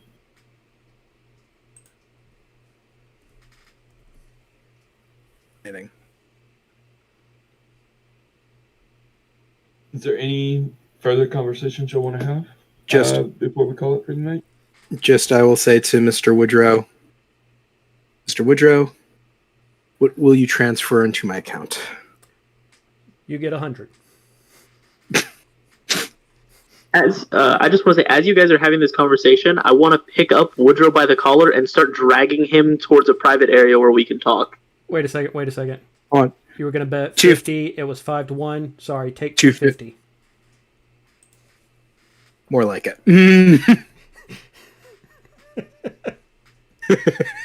My bad. My math was off. It's all good. So you got a whopping 4%. It was a risk-free bet. I'll take it, and I'll let the shopkeeper collect his winnings. So okay. And I heard Butcher was dragging me off. Yes, I want to drag him off. Okay, yeah, you can drag him into one of the bathrooms. Seem to be empty for the most part. I did not win that fight. Yeah, you did. Look, man, I know my augmentations. I know I'm a good fighter. I was gonna give her a fucking run for her money. I should have come out of there half dead. Why didn't you? That's a damn fine question. Somebody did something. Dude, there is so much cheating going on around here. But I know. I got good news Listen, for you. I'm not saying anything because I know you put money down, and I'm not risking a winning streak. This could be huge. But you know how I feel about fighting. I did not win that fight. Feel bad about it later. Okay? Right now, I got good news for you. Your chainsword is paid up. All right. In the meantime, I'll stick close to the stage. You feel something wonky again, you let me know. Be nice if you could tell me, like, good or bad wonky, but, you know, wonky. I got you. Listen, I don't know if Eldaris casted it. I don't know if someone placed enough money That's on me to not make them gonna want cheat. to add me. My best guess is somebody high up enough that wasn't afraid of cheating in here had money on you too. Now, I don't know if that's somebody that didn't like Randy or just decided they did like you. Either way, we're in the green. And I'll keep an eye out for things. All right?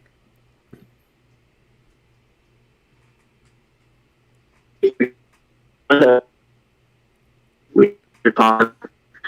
that man is, so she Breaking up pretty bad there.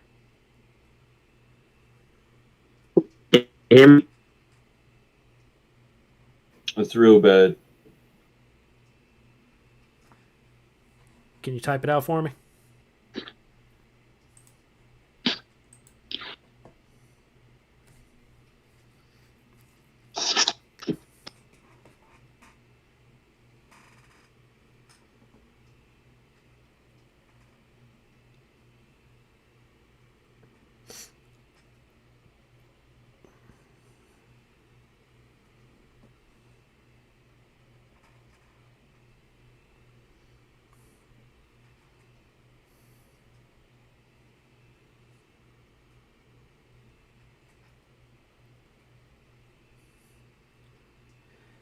This brief pause brought to you by our merch button. It's below. Whoever it was, I want to know. That spell was immense. I was indestructible. Well, fuck. Now I want to know. It's something that come in handy later. Look, meantime, I'll buy you a coconut. I'll get you 3 umbrellas this time. Come on, let's go.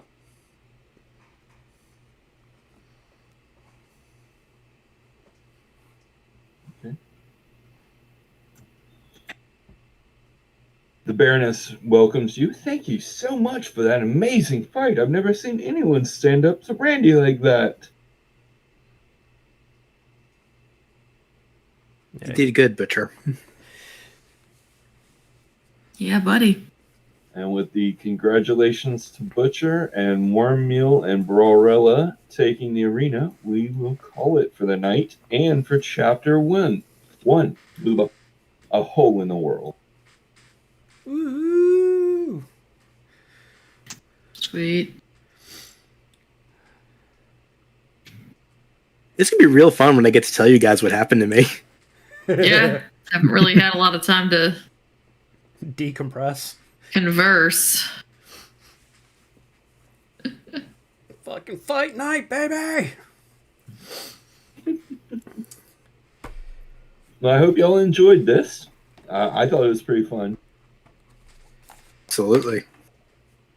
Had a blast. Made some money.